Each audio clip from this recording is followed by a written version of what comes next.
কবরের ভিতরে মানুষ যখনই রাখা হবে সঙ্গে সঙ্গে দুজন ফেরেশতা আসবে। কবরের কাছে যারা এসেছিল দাফন হয়ে যাওয়ার পর এই লোকগুলি 40 কদম যেতে যতক্ষণ লাগে এর মধ্যেই দুজন ফেরেশতা এসে যাবে, এসে জিজ্ঞেস করবে মান রব্বুকা, তুমি কোন দল করতে? ওটা তাদের জানার দরকার নেই। চাকরি কিসে করতেন ওটা জানার দরকার নেই। ব্যবসা করতেন না চাকরি করতেন প্রয়োজন নেই। প্রথমেই জিজ্ঞাসা করা হবে ন্যাশনালিটি, প্রথমেই জিজ্ঞাসা করা হবে তার ন্যাশনালিটি সম্পর্কে, তার আইডেন্টিটিটা কি, এবং সেটাকে সত্যায়িত করার জন্য বোঝার জন্য 3টি প্রশ্ন। প্রথম প্রশ্ন মান রব্বুকা ওয়া মা দীনুকা ওয়া মান নাবিয়্যুকা, তোমার রব কে, তোমার দ্বীন কি, তোমার নবী কে। যদি এই ব্যক্তি বেঈমান হয়, মুনাফিক হয়, সে বলবে হায় হাতা লা আদরি, হায় হাতা লা আদরি, জানি না আমার রব কে, আমি জানি না। তোমার দিন কি, দিন কারে কয় বুঝি না। এরপরে আল্লাহর নবী জনাবে মুহাম্মদ রাসূলুল্লাহ সাল্লাল্লাহু আলাইহি ওয়াসাল্লামকে দেখানো হবে, বলা হবে মা কুনতা তাকুলু ফি হাদার রাজুল, এই ব্যক্তি সম্পর্কে তোমার ধারণা কি নিকে, বলবে আমি চিনি না। নাউযুবিল্লাহ। বাস, এরপরে তার যা হবার তাই শুরু হয়ে যাবে। আর যদি বান্দাটা মুমিন হয়, প্রশ্ন করা হবে মান রব্বুকা, জবাব দেবে রব্বি আল্লাহ, আমার রব আল্লাহ রব্বুল আলামিন। ওয়া মা দীনুকা, দীনুনা ইসলাম। জবাব হয়ে যাওয়ার পর গায়ব থেকে আওয়াজ আসবে ফাফরিশু বিল জান্নাতি ওয়ালবিসু বিল জান্নাহ, ও আমার ফেরেশতারা আমার এই বান্দাকে জান্নাতের পোশাক পরায়া দাও আর কবরটাকে জান্নাতের বিছানা বিছায়া দাও। জান্নাতের পোশাক পরায় দাও, জান্নাতের বিছানা বিছায়া দাও।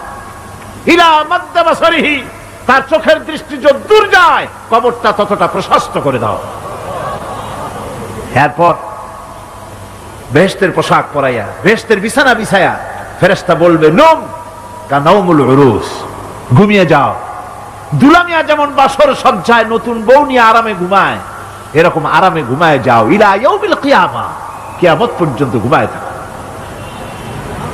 আরামে ঘুমিয়ে থাকবে।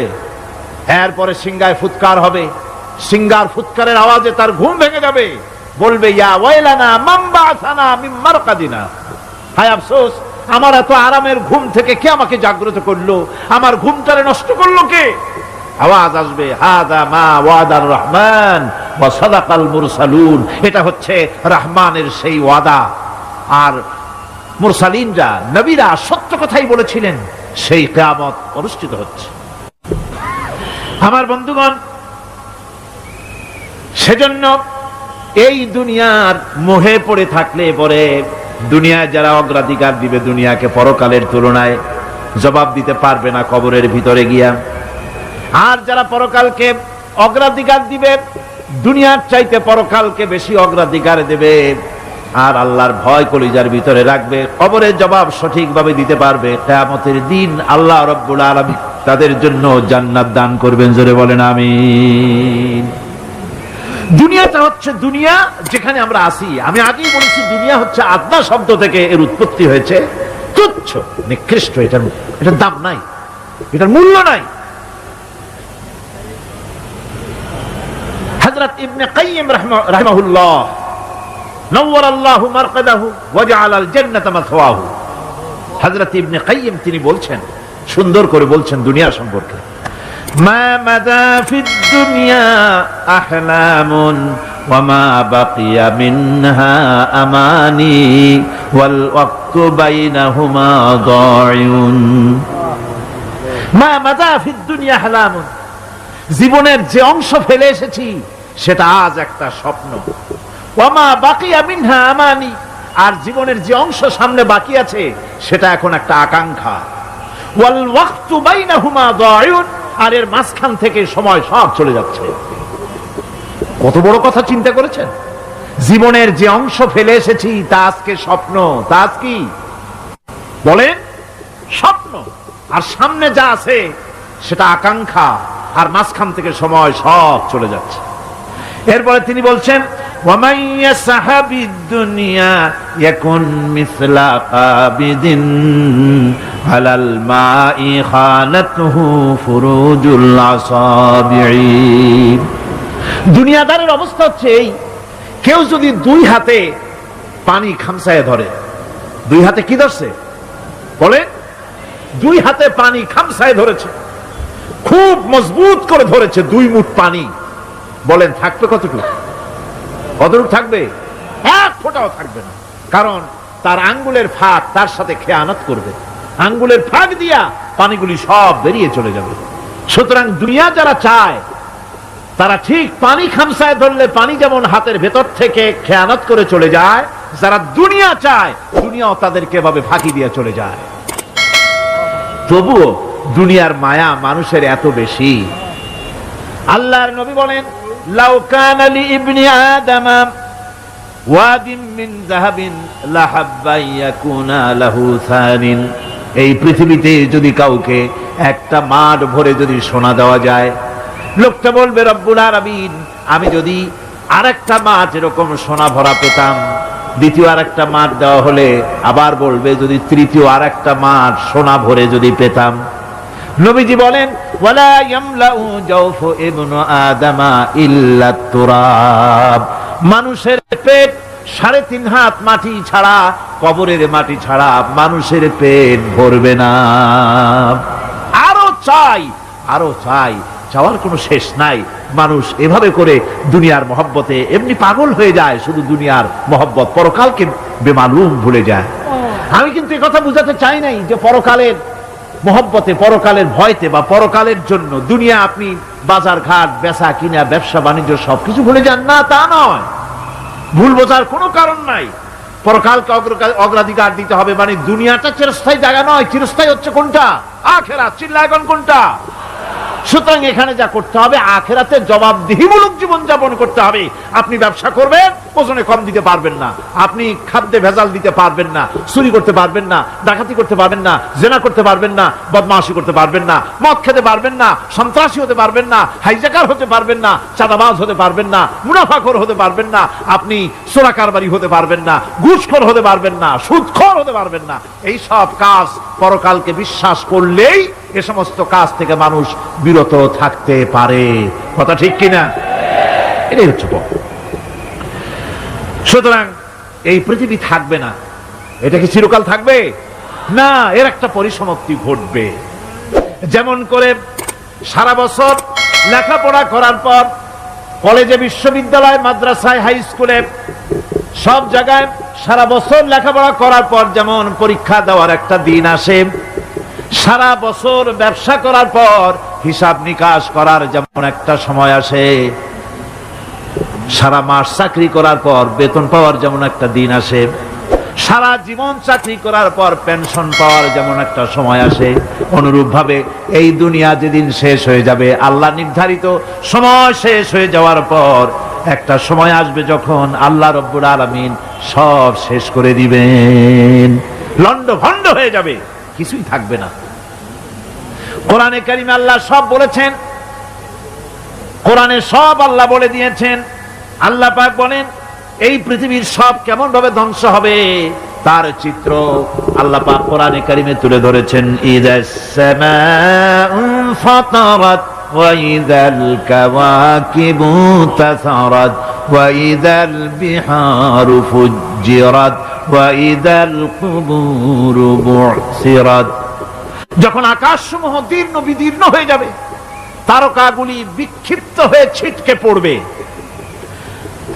আর সমুদ্রগুলি উচ্ছ্বসিত হয়ে পড়বে, কবরগুলি সব তার ভেতরে যা আছে উদ্গীরণ করে দেবে, তারকাগুলি স্থিমিত হয়ে যাবে।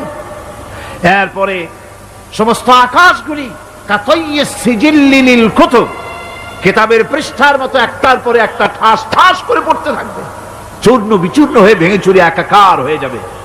পাহাড়গুলিকে উড়িয়ে দেওয়া হবে, চন্দ্র এবং সূর্য একাকার হয়ে যাবে। আল্লাহ রাব্বুল আলামিন বলেন ফাইদা বারিকাল বাসার ওয়া খাসাফাল কমার ওয়া জুমিআশ শামসু ওয়াল কমার। চক্ষু যখন বিস্ফারিত হয়ে যাবে, চাঁদ যখন তার আলো হারিয়ে ফেলবে, সূর্য যখন তার আলো হারিয়ে ফেলবে, চাঁদ আর সূর্য সব একাকার হয়ে যাবে, সেই সময়ের অবস্থাটা কি চিন্তা করো। মানুষ হয়রান হয়ে দৌড়াদৌড়ি করবে।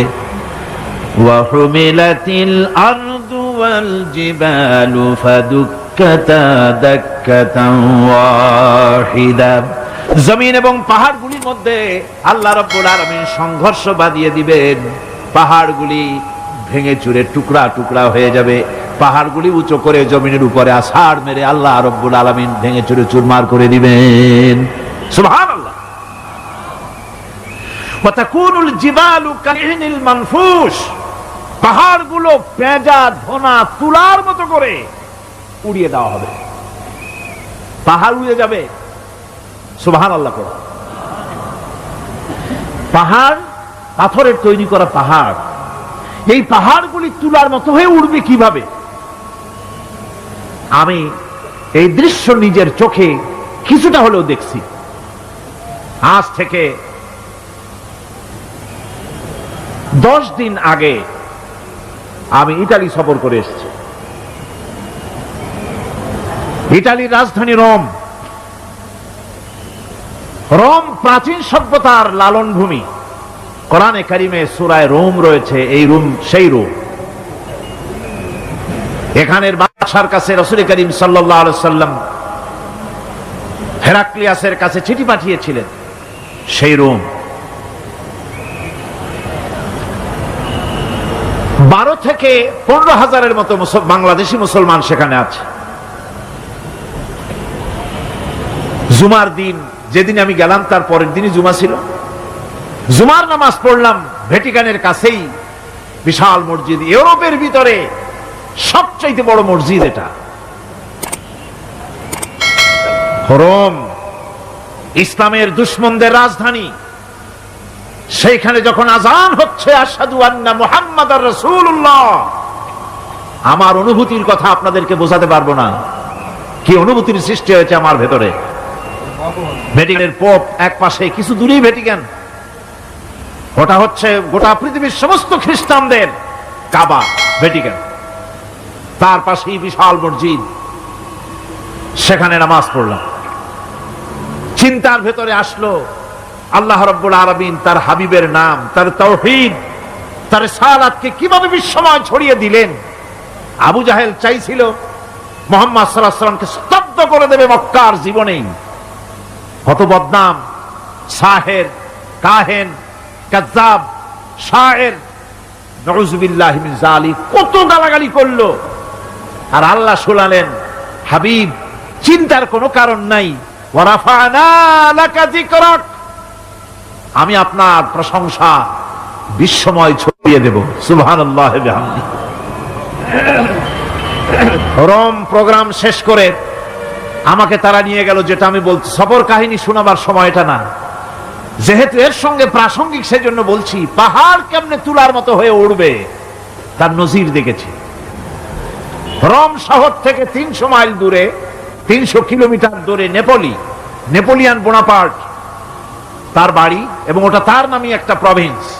ভূমধ্য সাগরের পারে ভিসুভিয়াস, পৃথিবীর সবচাইতে বড় আগ্নেয়গিরি, সেটা দেখাতে নিয়ে যাওয়া হলো আমাকে।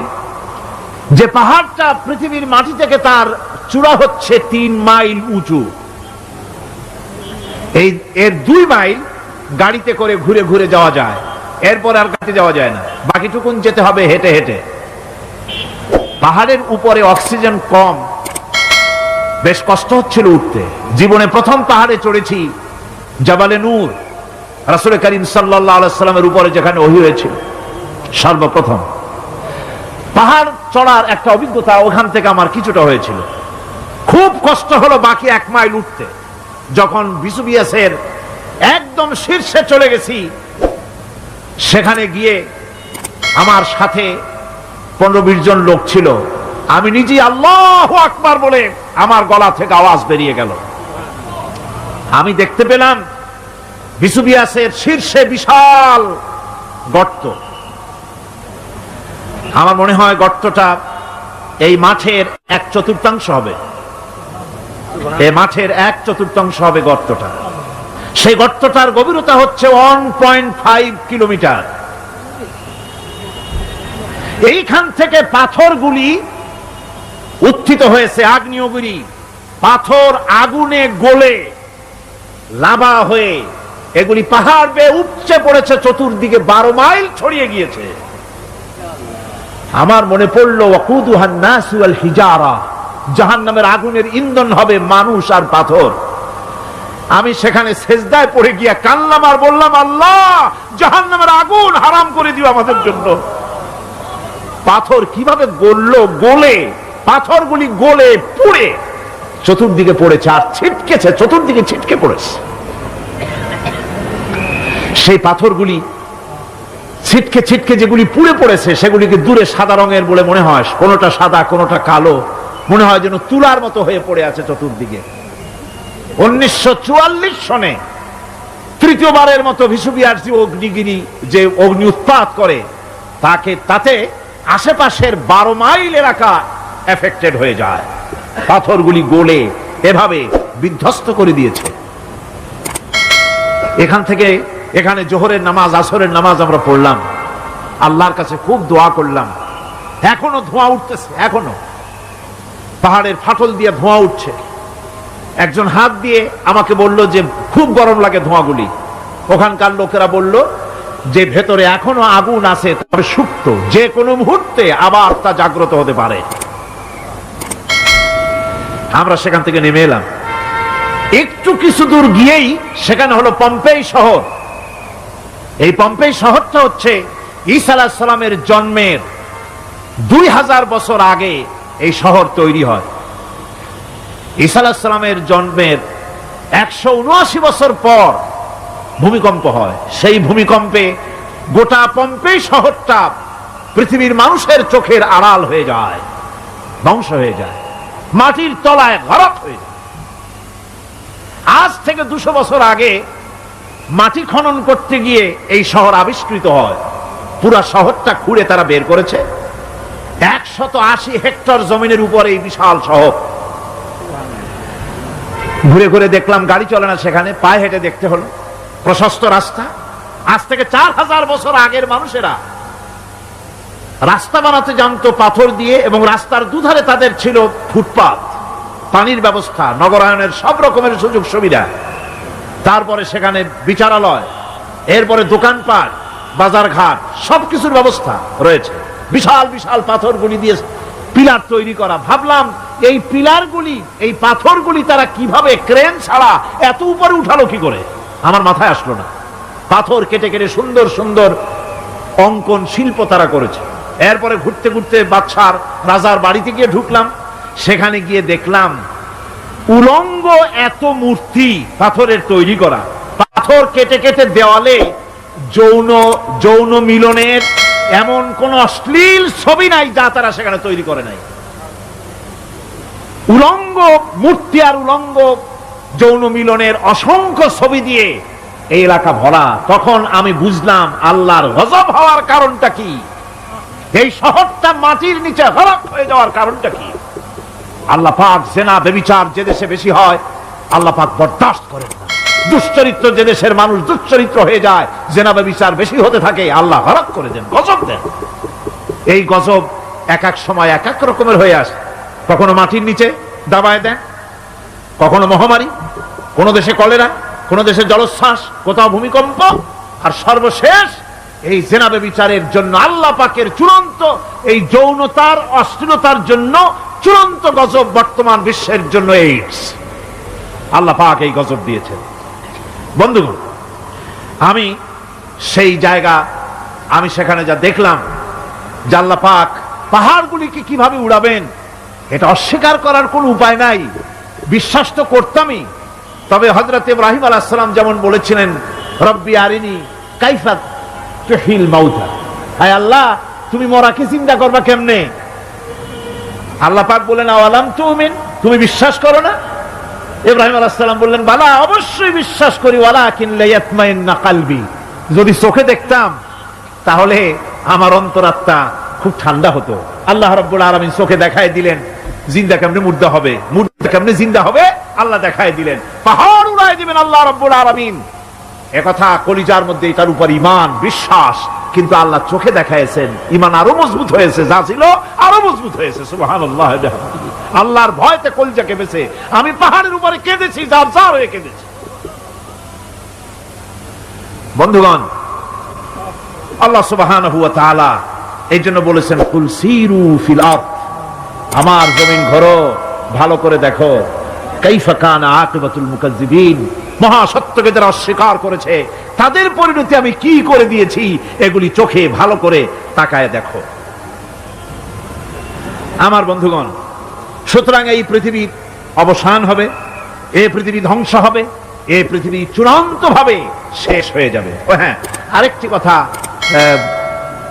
বলতে হয়, সেটা হচ্ছে যে এই রোম থেকে আরেকটু দূরে 900 মাইল দূরে হচ্ছে সিসিলি।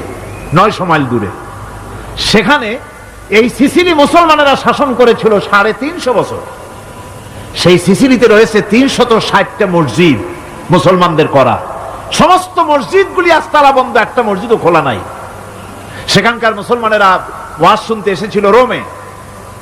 আমি তাদের জন্য পরামর্শ দিয়েছি যে গভর্নমেন্টের কাছে তোমরা দাবি জানাও যে অন্তত একটা মসজিদের দরজা আমাদের জন্য খুলে দাও। রোমের অবস্থানরত প্রবাসী বাংলাদেশি মুসলমানেরা আমাকে বলেছে, তাদের অনেকের বাড়ি চট্টগ্রামেও আছে, আমাকে বলেছে তাদের চোখে পানি আসছে বলার সময় যে চিরময়ের তাফসীর মাহফিল যখন আসে কলজেটা কাঁদতে থাকে যাওয়ার জন্য।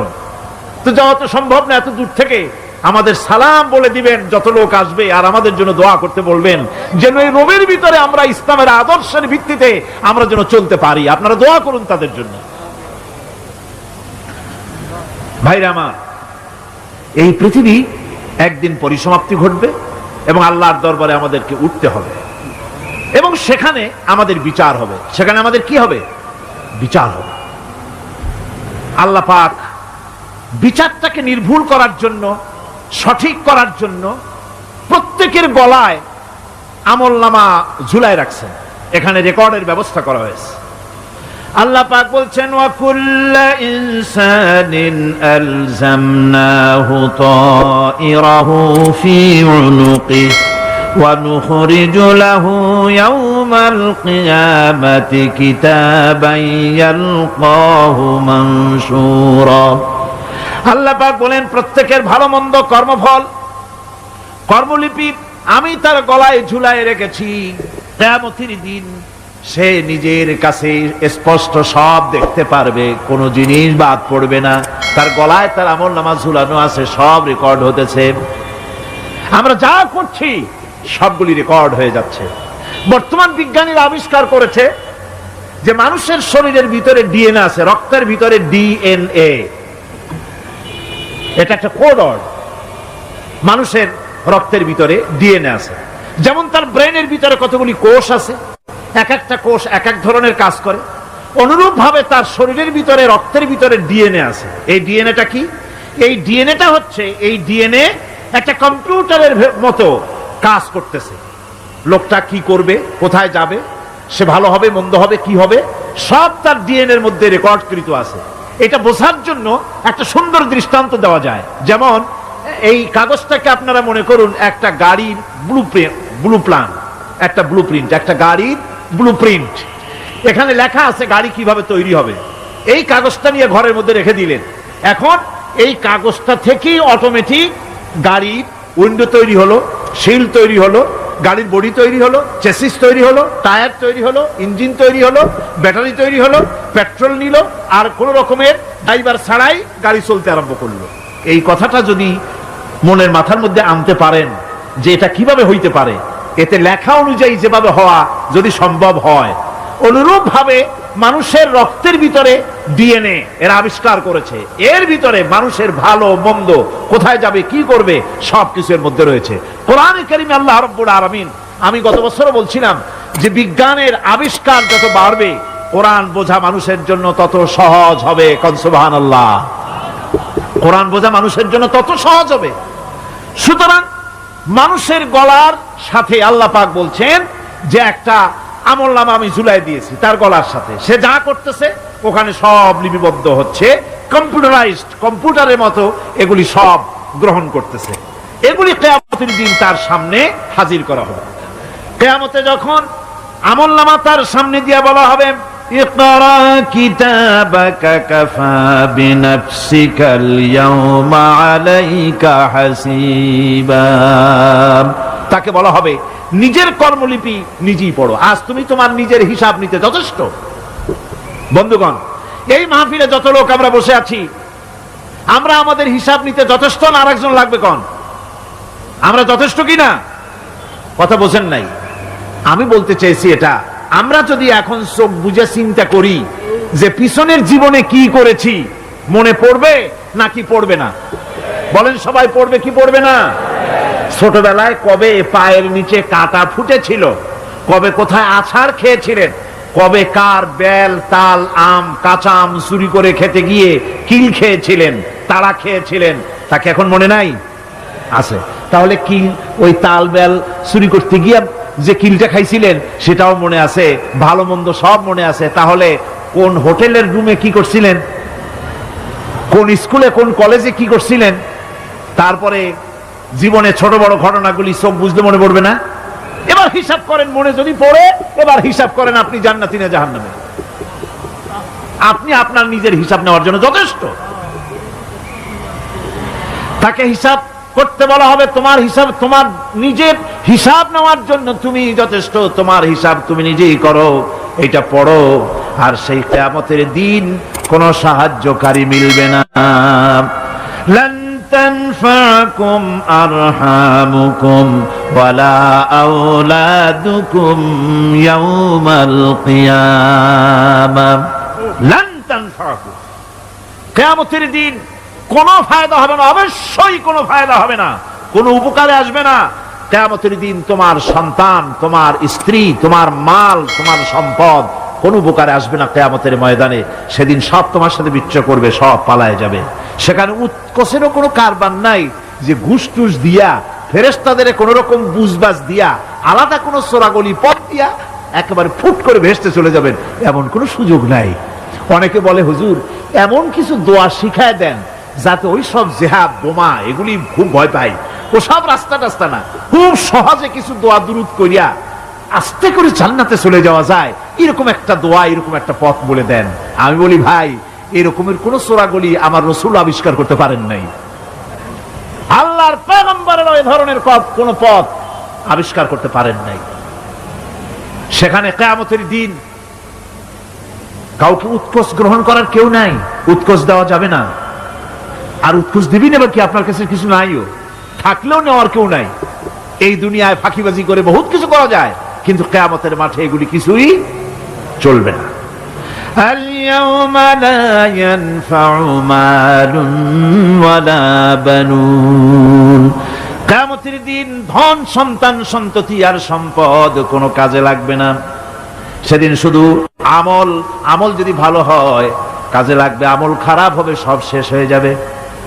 আল্লাহ রাব্বুল আলামিন নবীজিকে ডেকে বলেছেন, নবী আপনি বলেন, কুল মা কুনতু বিদআম মিনার রাসূল, আপনি বলুন আমি কোন নতুন রাসূল নই, আমার আগে অনেক নবী রাসূল পৃথিবীতে এসেছেন, তারা বিদায় হয়ে গেছেন। আমি জানি না কিয়ামতের দিন আল্লাহ রাব্বুল আলামিন আমার সাথে কি ব্যবহার করবেন, আর আমি এও জানি না যে কিয়ামতের দিন আল্লাহ পাক তোমাদের সাথে কি ব্যবহার করবেন। এই আয়াত নাযিল হওয়ার পর আল্লাহর হাবিব তার মেয়েকে ডাকলেন, জামাইকে ডাকলেন, নাতিদেরকে ডাকলেন, আহলে বাইতদেরকে ডাকলেন, আর বললেন, ও আমার মেয়ে, কলিজার টুকরা ফাতেমা গো, শোনো, কেবলমাত্র আয়াত নাজিল হয়ে গেল, আল্লাহ পাক আমাকে শোনায়ছেন কিয়ামতের দিন আমি জানি না আমার সঙ্গে কি ব্যবহার করা হবে, আর এও জানি না যে তোমাদের সাথে কি ব্যবহার করা হবে। ও আমার কলিজার টুকরা মেয়ে ফাতেমা, কিয়ামতের দিন মুহাম্মদ সাল্লাল্লাহু আলাইহি সাল্লামের মেয়ে, এই হিসাবে তোমার নাজাতের ফয়সালা হবে না। ও আমার কলিজার টুকরা নাতি হাসান আর হোসেন, কিয়ামতের দিন মুহাম্মদ সাল্লাল্লাহু আলাইহি সাল্লামের নাতি হিসাবে ফয়সালা হবে না। ও আমার জামাই হযরতে আলী, কিয়ামতের দিন আমার জামাই হিসাবে নাজাতের ফয়সালা হবে না। আমল যদি ভালো হয় ফয়সালা ভালো হবে, জান্নাতে চলে যাবে। আমল যদি খারাপ হয় কার নাতি কার জামাই দেখা হবে না। সুবহানাল্লাহ। কঠিন কিয়ামতের মাঠ। এই পরকালের বিশ্বাস যদি কলজার মধ্যে ঢোকে মানুষ ভালো হয়ে যাবে। কোন সুবহানাল্লাহ। আপনাদের দৃষ্টিতে পারবে? কথার জবাব যে দিলেন না। পুলিশে কি মানুষের চরিত্র ভালো বানাইতে পারবে? পুলিশের চরিত্র ভালো বানাবে কেডা? সেটাই তো কথা। মানুষের চরিত্র যাতে ভালো থাকে, মানুষের জন্য খারাপ কাম না করে সেজন্য পুলিশ। পুলিশ যাতে খারাপ কাম না করে সেজন্য আরো একটা ডিপার্টমেন্ট আছে না? তারা যাতে খারাপ কাজ না করে সেজন্য আর একটা আছে। এন্টি করাপশনের আবার এন্টি করাপশন আছে, তার উপর আবার এন্টি করাপশন আছে। এন্টিটার অভাব নাই। সুতরাং পুলিশ দিয়া, বিডিআর দিয়া, আর্মি দিয়া মানুষের, দেশের, জাতির চরিত্র ভালো বানানো যায় না। রাসূলুল্লাহ এ দিয়ে বানান না, এটা ইসলামের নিয়ম নয়। পুলিশ দিয়া, আর্মি দিয়া দেশের মানুষের চরিত্র ভালো বানানো যায় না। চরিত্র ভালো বানানো যায় কেবলমাত্র পরকালের ভয় দিয়া। কিসের ভয় দিয়া? ওই যে মক্কার জীবনে ওই সমস্ত মানুষগুলি যারা চুরি করত, ডাকাতি করত, জেনা করত, বদমাশি করত, যারা শয়তানি করত, যারা মানুষকে খুন করত, এই মানুষগুলি এত ভালো হয়ে গেল, যারা চুরি ছেড়ে দিল, ডাকাতি ছেড়ে দিল, জেনা ব্যভিচার ছেড়ে দিল, এত ভালো হয়ে গেল, পৃথিবীর মধ্যে সেরা মানুষ তারা হয়ে গেলেন। জোরে বলেন সুবহানাল্লাহ। নবীর সাহাবীরা পৃথিবীর শ্রেষ্ঠ সন্তান, নবীর সাহাবীরা পৃথিবীর সেরা মানুষ, তাদের চাইতে সেরা মানুষ নবীদের পরে আর কেউ হতে পারে না। জোরে কোন সুবহানাল্লাহ।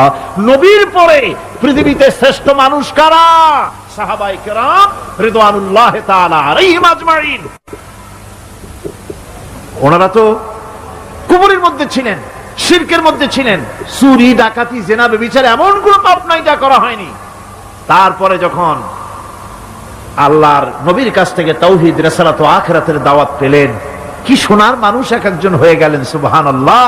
যারা ছিলেন নারীর সতীত্বের জম, তারা হয়ে গেলেন নারীর সতীত্বের পাহারাদার। যারা মানুষের মাল চুরি করত, ডাকাতি করত, তারা রাতভর মানুষের মালের পাহারা দিল, মানুষের রক্তের পাহারা দিল। সুবহানাল্লাহ বিহামদি। রক্ত সম্পদের পাহারা দিল। রাসূল বললেন খায়রুল কুরুনে কারনি, সর্বশ্রেষ্ঠ যুগ তো আমার যুগ। বন্ধুগণ, এরপরে একটা জীবন আসবে ওই কিয়ামতের ময়দানে।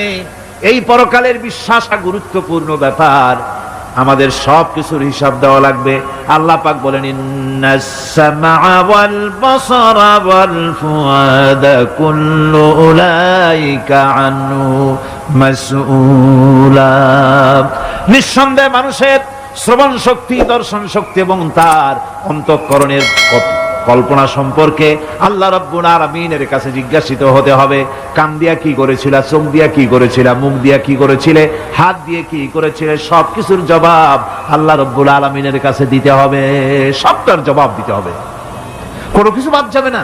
এমনকি মনের ভিতরে যে কল্পনা আমরা করি, এই কল্পনার হিসাবও আল্লাহর দরবারে দিতে হবে।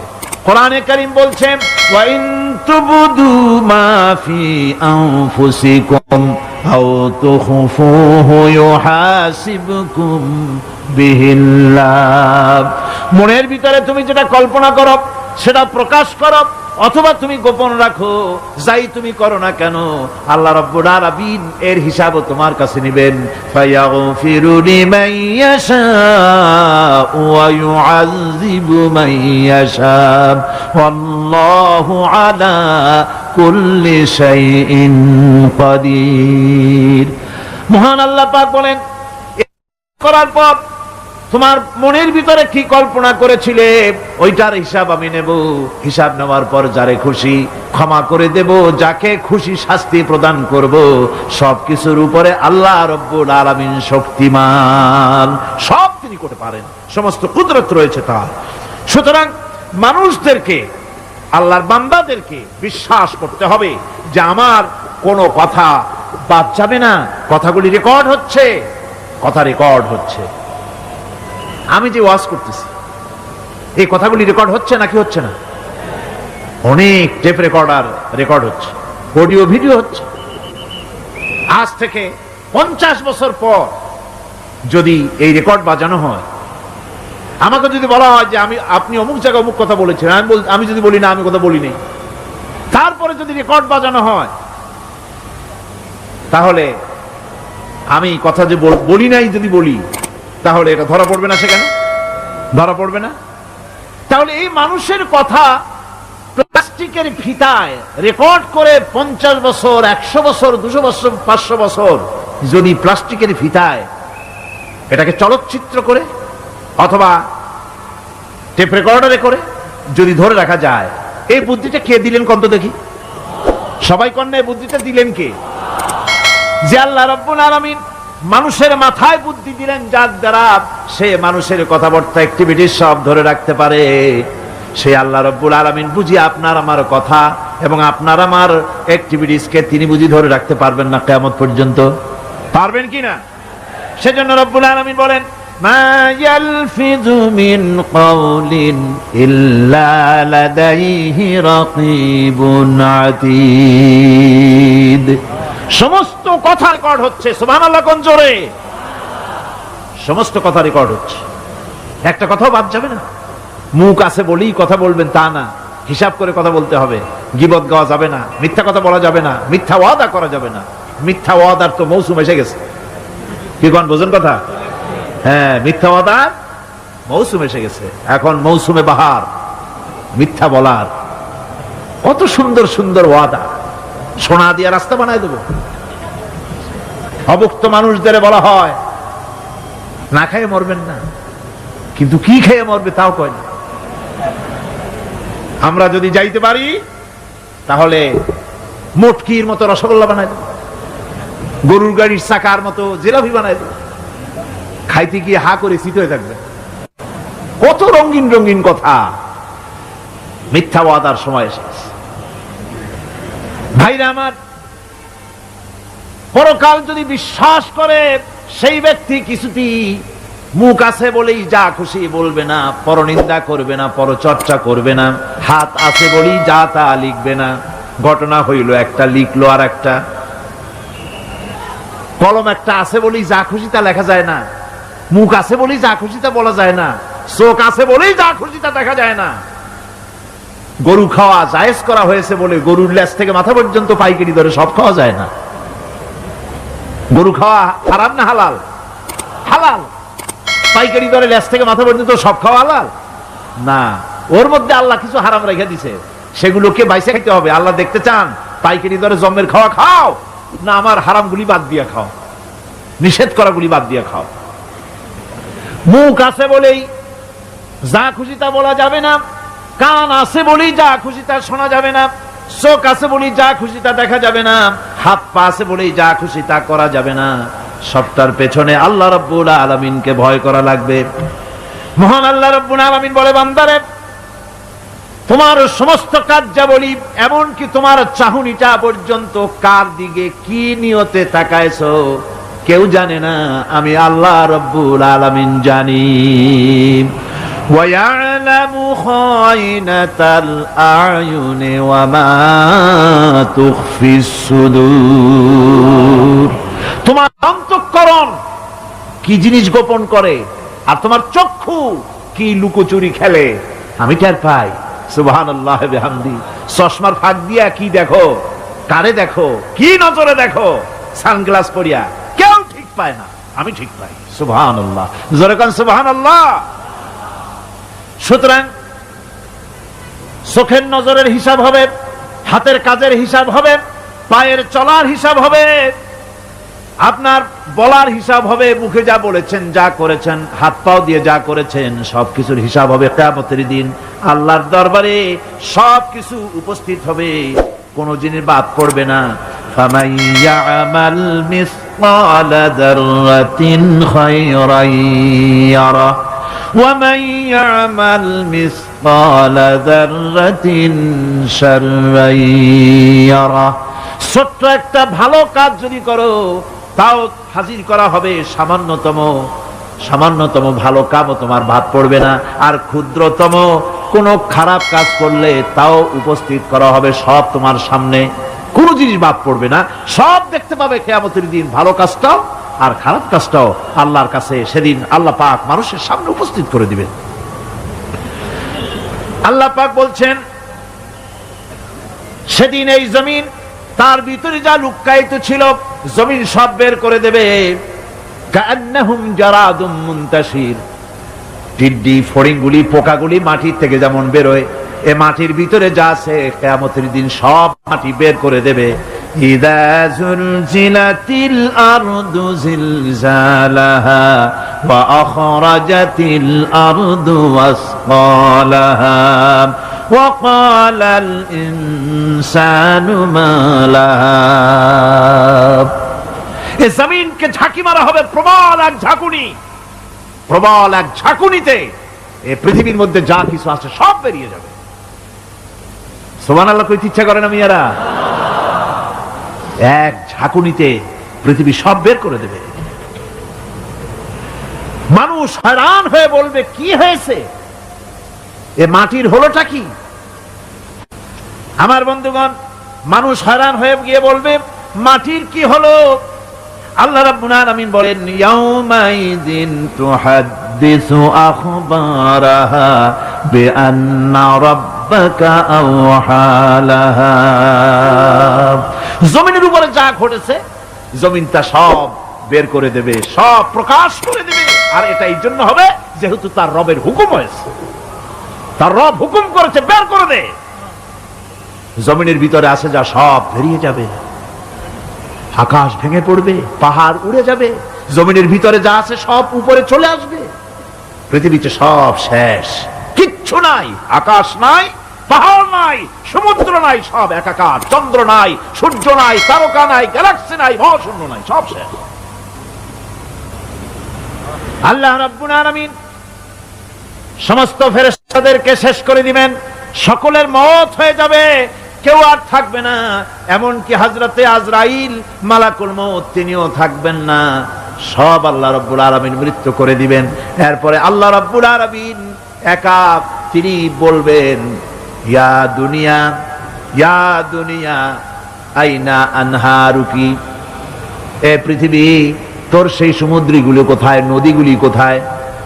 ইয়া দুনিয়া আইনা আশজারুকি, হে দুনিয়া তোমার গাছগুলি কোথায়? এত বন বনানি, এত গাছ ছিল। ইয়া দুনিয়া আইনা জিবালুকি, হে পৃথিবী তোর জমিনে যত পাহাড় ছিল পাহাড়গুলি কই?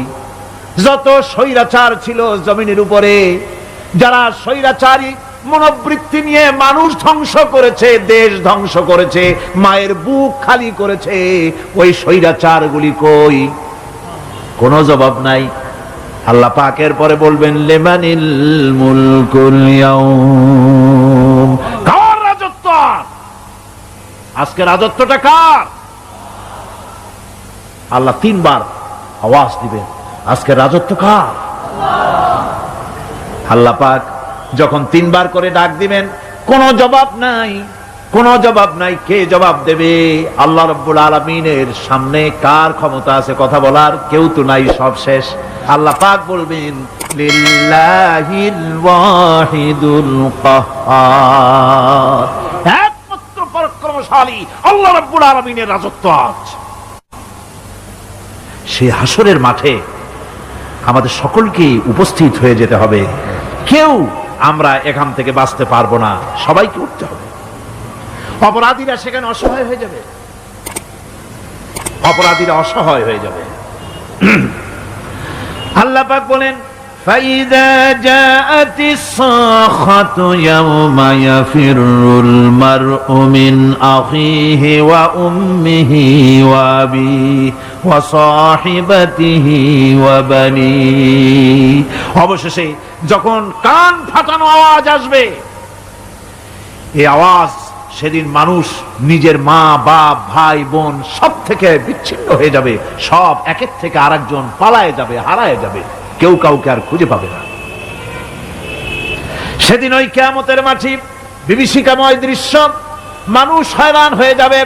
মাথার এক হাত অথবা অর্ধ মাইল অথবা এক বিগত এতটুকুন উপরে ওই প্রকাণ্ড সূর্যটার তাপ আসবে, গুনাহগারের মাথার চান্দি ফেটে গিয়া মগজগুলি গলে গলে নাক কান দিয়ে বের পড়তে লাগবে, জিহ্বাটা কুকুরের মতো ঝুলে নাভি স্থল পর্যন্ত পড়ে যাবে, মাটিটা সূর্যের উত্তাপে তামার মতো গরম হয়ে যাবে, সারা হাসর জুড়ে আওয়াজ হবে পানি পানি পানি। মানুষেরা হয়রান হয়ে যাবে সে হাসরের ময়দানে। এই চরম কষ্টের ভিতরে আল্লাহ রাব্বুল আলামিন বলেন সেদিন দুটো ভাগ হয়ে যাবে।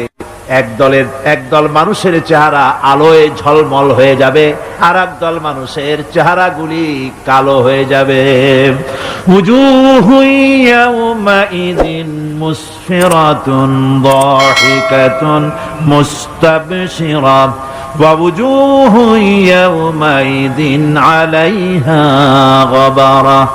আল্লাহ পাক বলেন এক শ্রেণীর মানুষের চেহারা হাস্যোজ্জ্বল ঝলমলে হয়ে যাবে, আর এক শ্রেণীর মানুষের চেহারাগুলি কালো হয়ে যাবে। তারহাকুহা কাতারা উলাইকা হুমুল কাফারাতুল ফাজারা।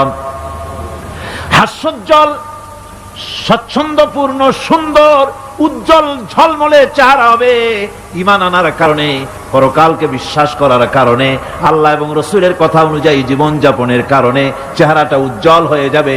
আর আল্লাহর নাফরমানি, রাসূলের নাফরমানি, পরকালকে অস্বীকার করার কারণে কাফেরগুলির চেহারা, মুনাফিকগুলির চেহারা কালো হয়ে যাবে। তাদেরকে আলাদা করে দেওয়া হবে। আমতাজুল ইয়াওমা আইয়ুহাল মুজরিমুন, মুজরিমদেরকে আলাদা করে দেওয়া হবে, দুইটা ভাগ হয়ে যাবে। এই চরম অবস্থা সৃষ্টি হবে কিয়ামতের ময়দানে। সেদিন রাসূল করিম সাল্লাল্লাহু আলাইহি ওয়াসাল্লাম উম্মতের জন্য সুপারিশ করবেন। সেই সুপারিশ যেন আমাদের করতে পারেন সেজন্য আমাদেরকে তৈরি করতে হবে, সে ধরনের যোগ্য আমাদেরকে বানাতে হবে। বন্ধুগণ, এই পরকালীন জীবন, এর সম্ভাবনা, এটা যে হবে এবং সেই পরকালে আমাদের সকলকে যে উঠতে হবে, কিয়ামতে আল্লাহর কাছে জীবনের সবকিছুর জবাবদিহি করতে হবে, এই ভীতি সৃষ্টি করতে চায় আল্লাহ পাক মানুষের ভেতরে। আল্লাহ পাকের চাইতে মানুষের কল্যাণকামী আর কেউ আছে? চিল্লায় কোন আল্লাহর চাইতে, বিশ্ববাসীর সৃষ্টি জগতের কল্যাণকামী আল্লাহর চাইতে, রাসূলের চাইতে বেশি কেউ কি আছে? সে আল্লাহ পাক সব বলে দিলেন, ওপেন সিক্রেট করে দিলেন, সব গোপন ফাঁস করে দিলেন। কেমনে বিচার হবে, কেমনে কিয়ামত অনুষ্ঠিত হবে, কেমনে কি হবে, সব খুলে খুলে আল্লাহ পাক বলে দিলেন আমাদেরকে ভালো হওয়ার জন্য। কোরআনে কারীম বলছে লাইসাল বিররা আন তুওয়াল্লু ওয়ুজুহাকুম কিবালাল মাশরিকি ওয়াল মাগরিব। পূর্ব পশ্চিমে মাথা ঘুরানো, সার নত করা, মাথা ঘুরানো, মুখ ঘুরানো, এটাই কিন্তু সৎ কাজ এবং পুণ্যবান হওয়ার, সৎ কাজ করার, নেককার হওয়ার জন্য যথেষ্ট নয়, বরং ওয়ালাকিন্নাল বিররা মান আমানা বিল্লাহি ওয়াল ইয়াউমিল আখির। প্রকৃতপক্ষে সৎকারী মুমিন, ভালো কাজ করা, প্রকৃত মুমিন, সত্যিকারের ভালো মানুষ, সত্যিকারের ইমানদার হওয়ার জন্য 10টি। তিনি ছাড়া কোন ইলাহ নাই, তিনি এক এবং একক, তিনি সদা জাগ্রত চিরঞ্জীব, যেমন ছিলেন তেমন আছেন, আর ঠিক তেমনই থাকবেন, ঠিক না? সুতরাং নামাজি ছেলে আর কোরআন পড়ুয়া ছাত্রী হলের ছাত্রীদেরকে যেভাবে লাঞ্ছিত করেছ, নামাজি ছেলেদেরকে যতগুলি পিটান দিয়েছ, ডায়েরিতে লিখে রাখো, সমস্ত পিটানগুলি ফেরত যাবে।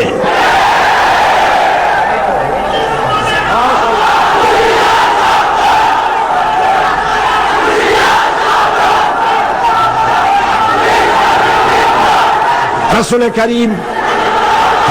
করিম সাল্লাল্লাহু আলাইহি ওয়াসাল্লাম যে সমাজ বিনির্মাণ করেছিলেন, সেই সমাজে চুরি ছিল না, ডাকাতি ছিল না, জিনা ছিল না, ব্যভিচার ছিল না, কারণ সেই সমাজের সংবিধানের নাম ছিল, সেই সমাজের সংবিধানের নাম ছিল আল কোরআন।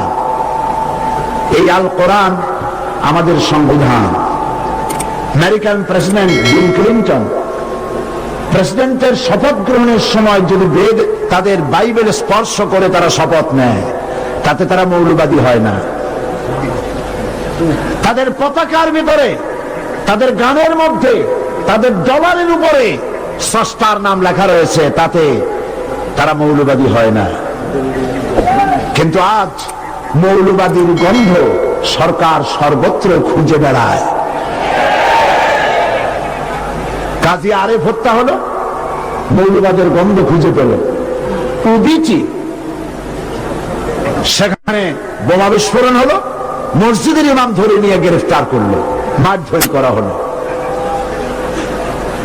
কাদিয়ানীদের উপাসনালয়, সেখানে বোমা পাওয়া গেল, মৌলবাদীদের ধরো। সব মৌলবাদীদের দোষ। বঙ্গোপসাগরের মাছ দরিয়ায় যদি 2 মাসে মাসে ঝগড়া হয়, তাও তারা খুঁজবে মৌলবাদীদের ষড়যন্ত্র। যতই ষড়যন্ত্র করো, আর যাদেরকে মৌলবাদী বলো, এসব বলে চলে কোনো লাভ নাই। এই দেশেই কালেমার পতাকা উড়বে, তোমরা চোখ মোটা করে তাকায় থাকবো ইনশাআল্লাহ।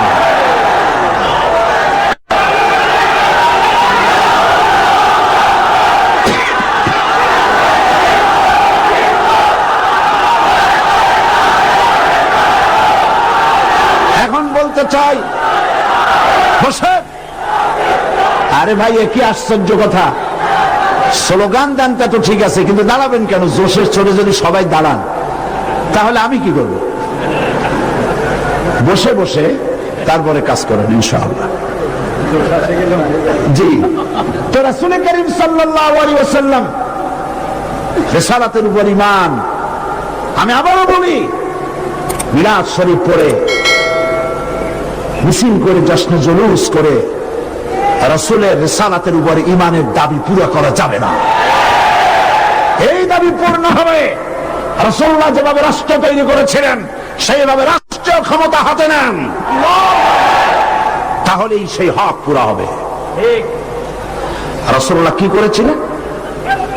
কোরআনে কারীমে আল্লাহ রাব্বুল আলামিন বলেন, يأمرهم بالمعروف وينهاهم عن المنكر ويحل لهم الطيبات ويحرم عليهم الخبائث। নবীর দায়িত্ব নেই, মানুষকে ভালো কাজের আদেশ করবেন, অন্যায় কাজ থেকে তিনি ফিরায় রাখবেন, এবং পবিত্র জিনিসগুলিকে হালাল করে দিবেন, আর অপবিত্র জিনিসগুলিকে তোমাদের জন্য হারাম করে দিবেন। নবীর দায়িত্ব ভালো কাজের আদেশ, অন্যায় কাজের নিষেধ। এই কাজটি রাষ্ট্রীয় পর্যায়ে করেছেন রাসূলুল্লাহ। ক্ষমতায় না আসা পর্যন্ত এগুলি করতে পারেন না। একটা সাফ কথা শোনাবো। রাসূলুল্লাহ মক্কা শরীফে নবী হিসাবে কত বছর ছিলেন? 13 বছর। তখন আল্লাহর ঘরের ভিতরে মূর্তি ছিল না ছিল না? কয়টা মূর্তি ছিল?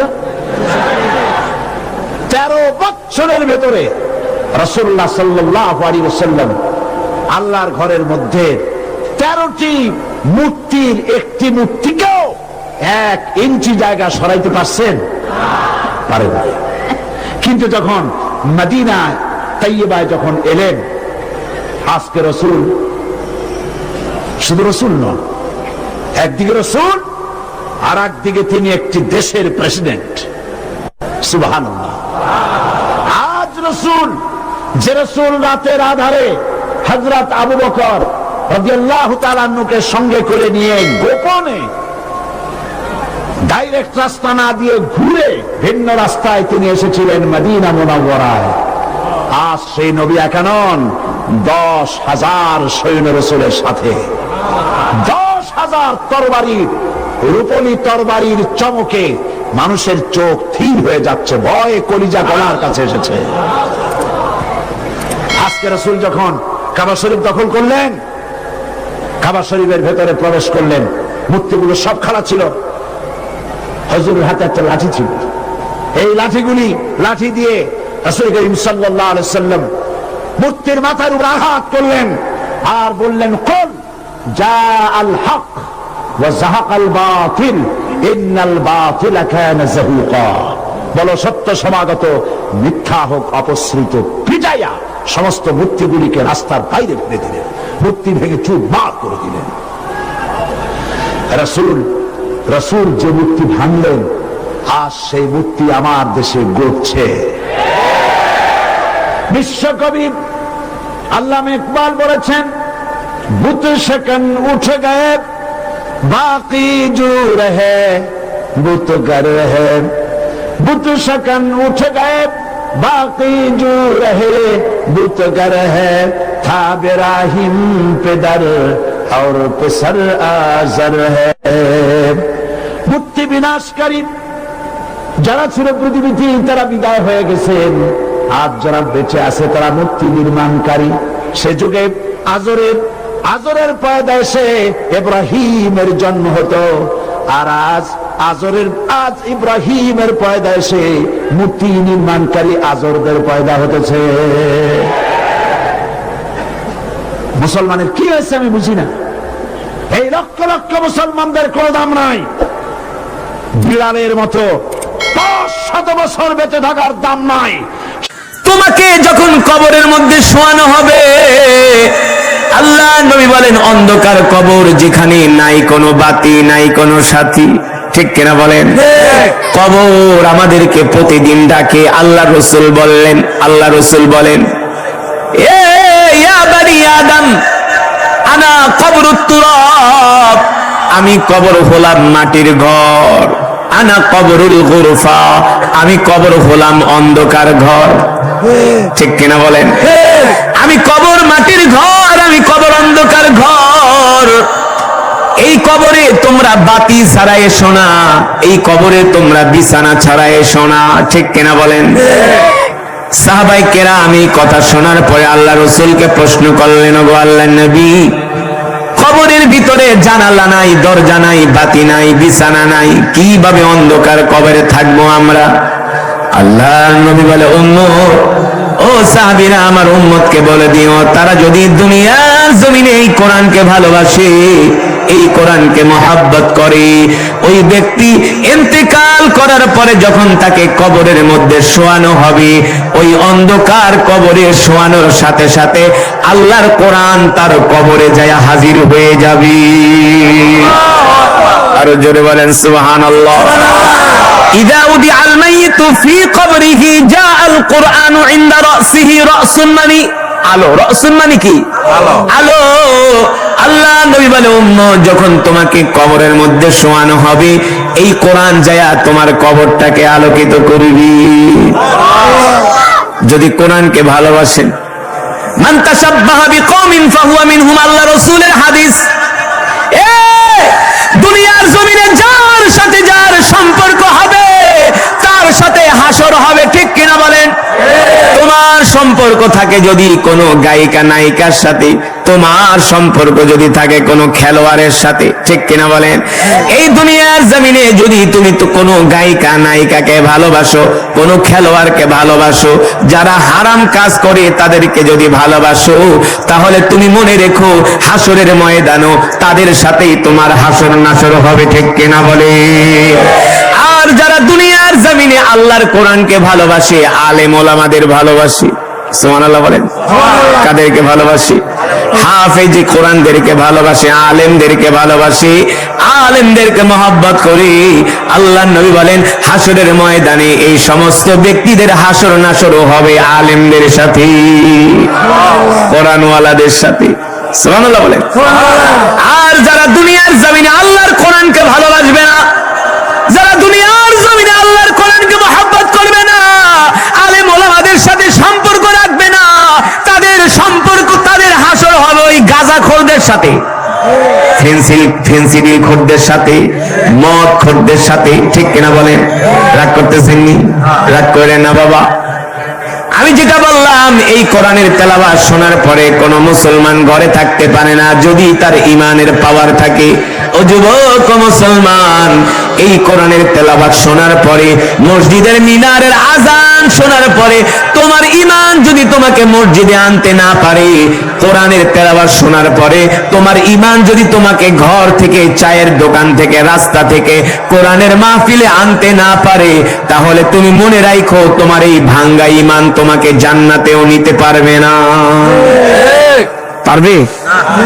তোমার তোমার ইমান যদি তোমাকে মসজিদে আনতে না পারে, আজান শোনার পরে কোরআনের মাহফিলে আনতে না পারে, দ্বীনের কাজে আনতে না পারে, ইমান তোমাকে জান্নাতেও নিতে পারবে না। জান্নাতে যাইবা, মারতে মারতে হাড্ডি ছুটায় ফেলাইবো, ঠিক কিনা? খবর লয়ে ফেলাইবো ফেরেশতারা, তারপরে যাইবা। কবে যাইবা সেটারে কোনো ঠিক ঠিকানা নাই, যাবা। এটাও হাদিস যে আল্লাহকে বিশ্বাস করে স্বীকার করে সে জান্নাতে যাবে। তবে কবে যে যাইবা, মারতে মারতে শেষ করে ফেলাইবো। কিন্তু যারা আল্লাহর কোরআনকে মহব্বত করবে, আল্লাহর কোরআনকে ভালোবাসবে, আল্লাহু আকবার, কবরে শোয়ানোর সাথে সাথে আল্লাহর কোরআন তাদের সামনে যায় হাজির হয়ে যাবে আর বলবে, দোস্ত বন্ধু চিন্তা করো না, চিন্তা করো না, আমি কোরআন তোমার সাথে আছি, তুমি আরামে ঘুমাও। আল্লাহু আকবার। ও মুসলমান, যেটা বলছিলাম, আল্লাহর নবী যখন রাত্রবেলা কোরআন পড়তো, আবু জেহেলরা কোরআন শুনতে চলে যেত। অথচ মক্কার আবু জেহেলরা ছিল আল্লাহ রসুলের সবচেয়ে বড় দুশমন, ঠিক কিনা বলেন?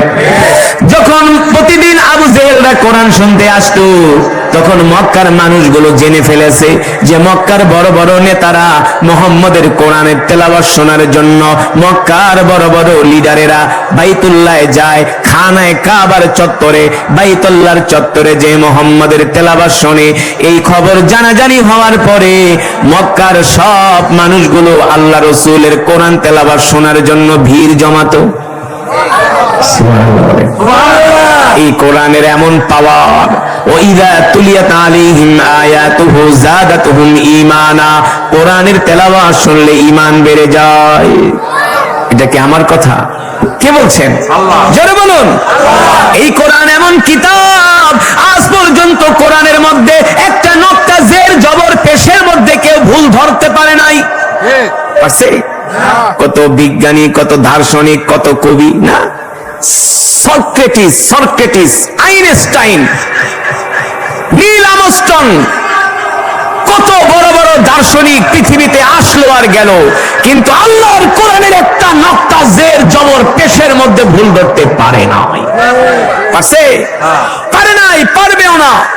ইন্না নাহনু নাযালনা যিকরা ওয়া ইন্না লাহু লাহাফিজুন।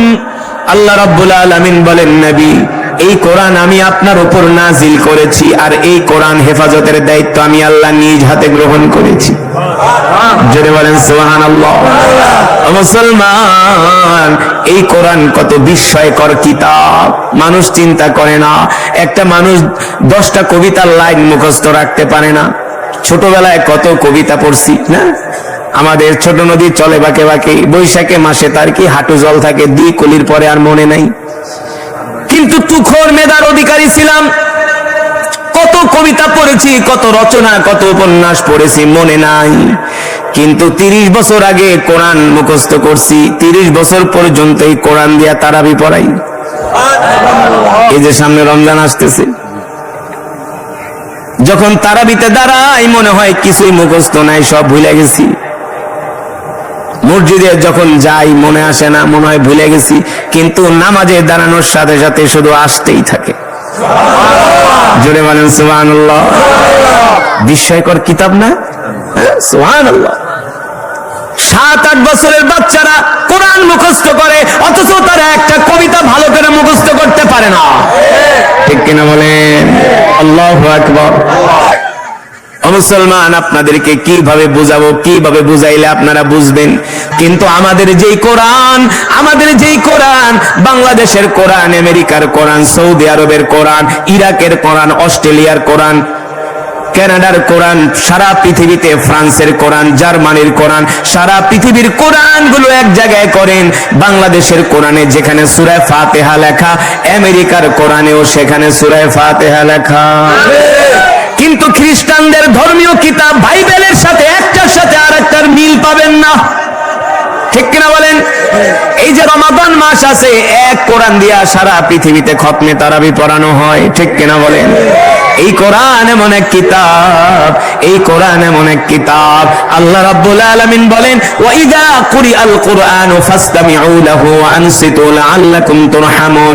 নবী হে আমার, দুনিয়ার মানুষদেরকে বলে দেন, আমি আল্লাহ আপনার উপর যে কোরআন নাজিল করেছি, এই কোরআনের যখন তেলাওয়াত করা হয়, এই কোরআনের যখন বয়ান করা হয়, আর আমার বান্দারা যখন কোরআনের তেলাওয়াত, কোরআনের বয়ান শোনে, তখন আমি আল্লাহ আসমান থেকে তাদের উপর রহমত নাজিল করি।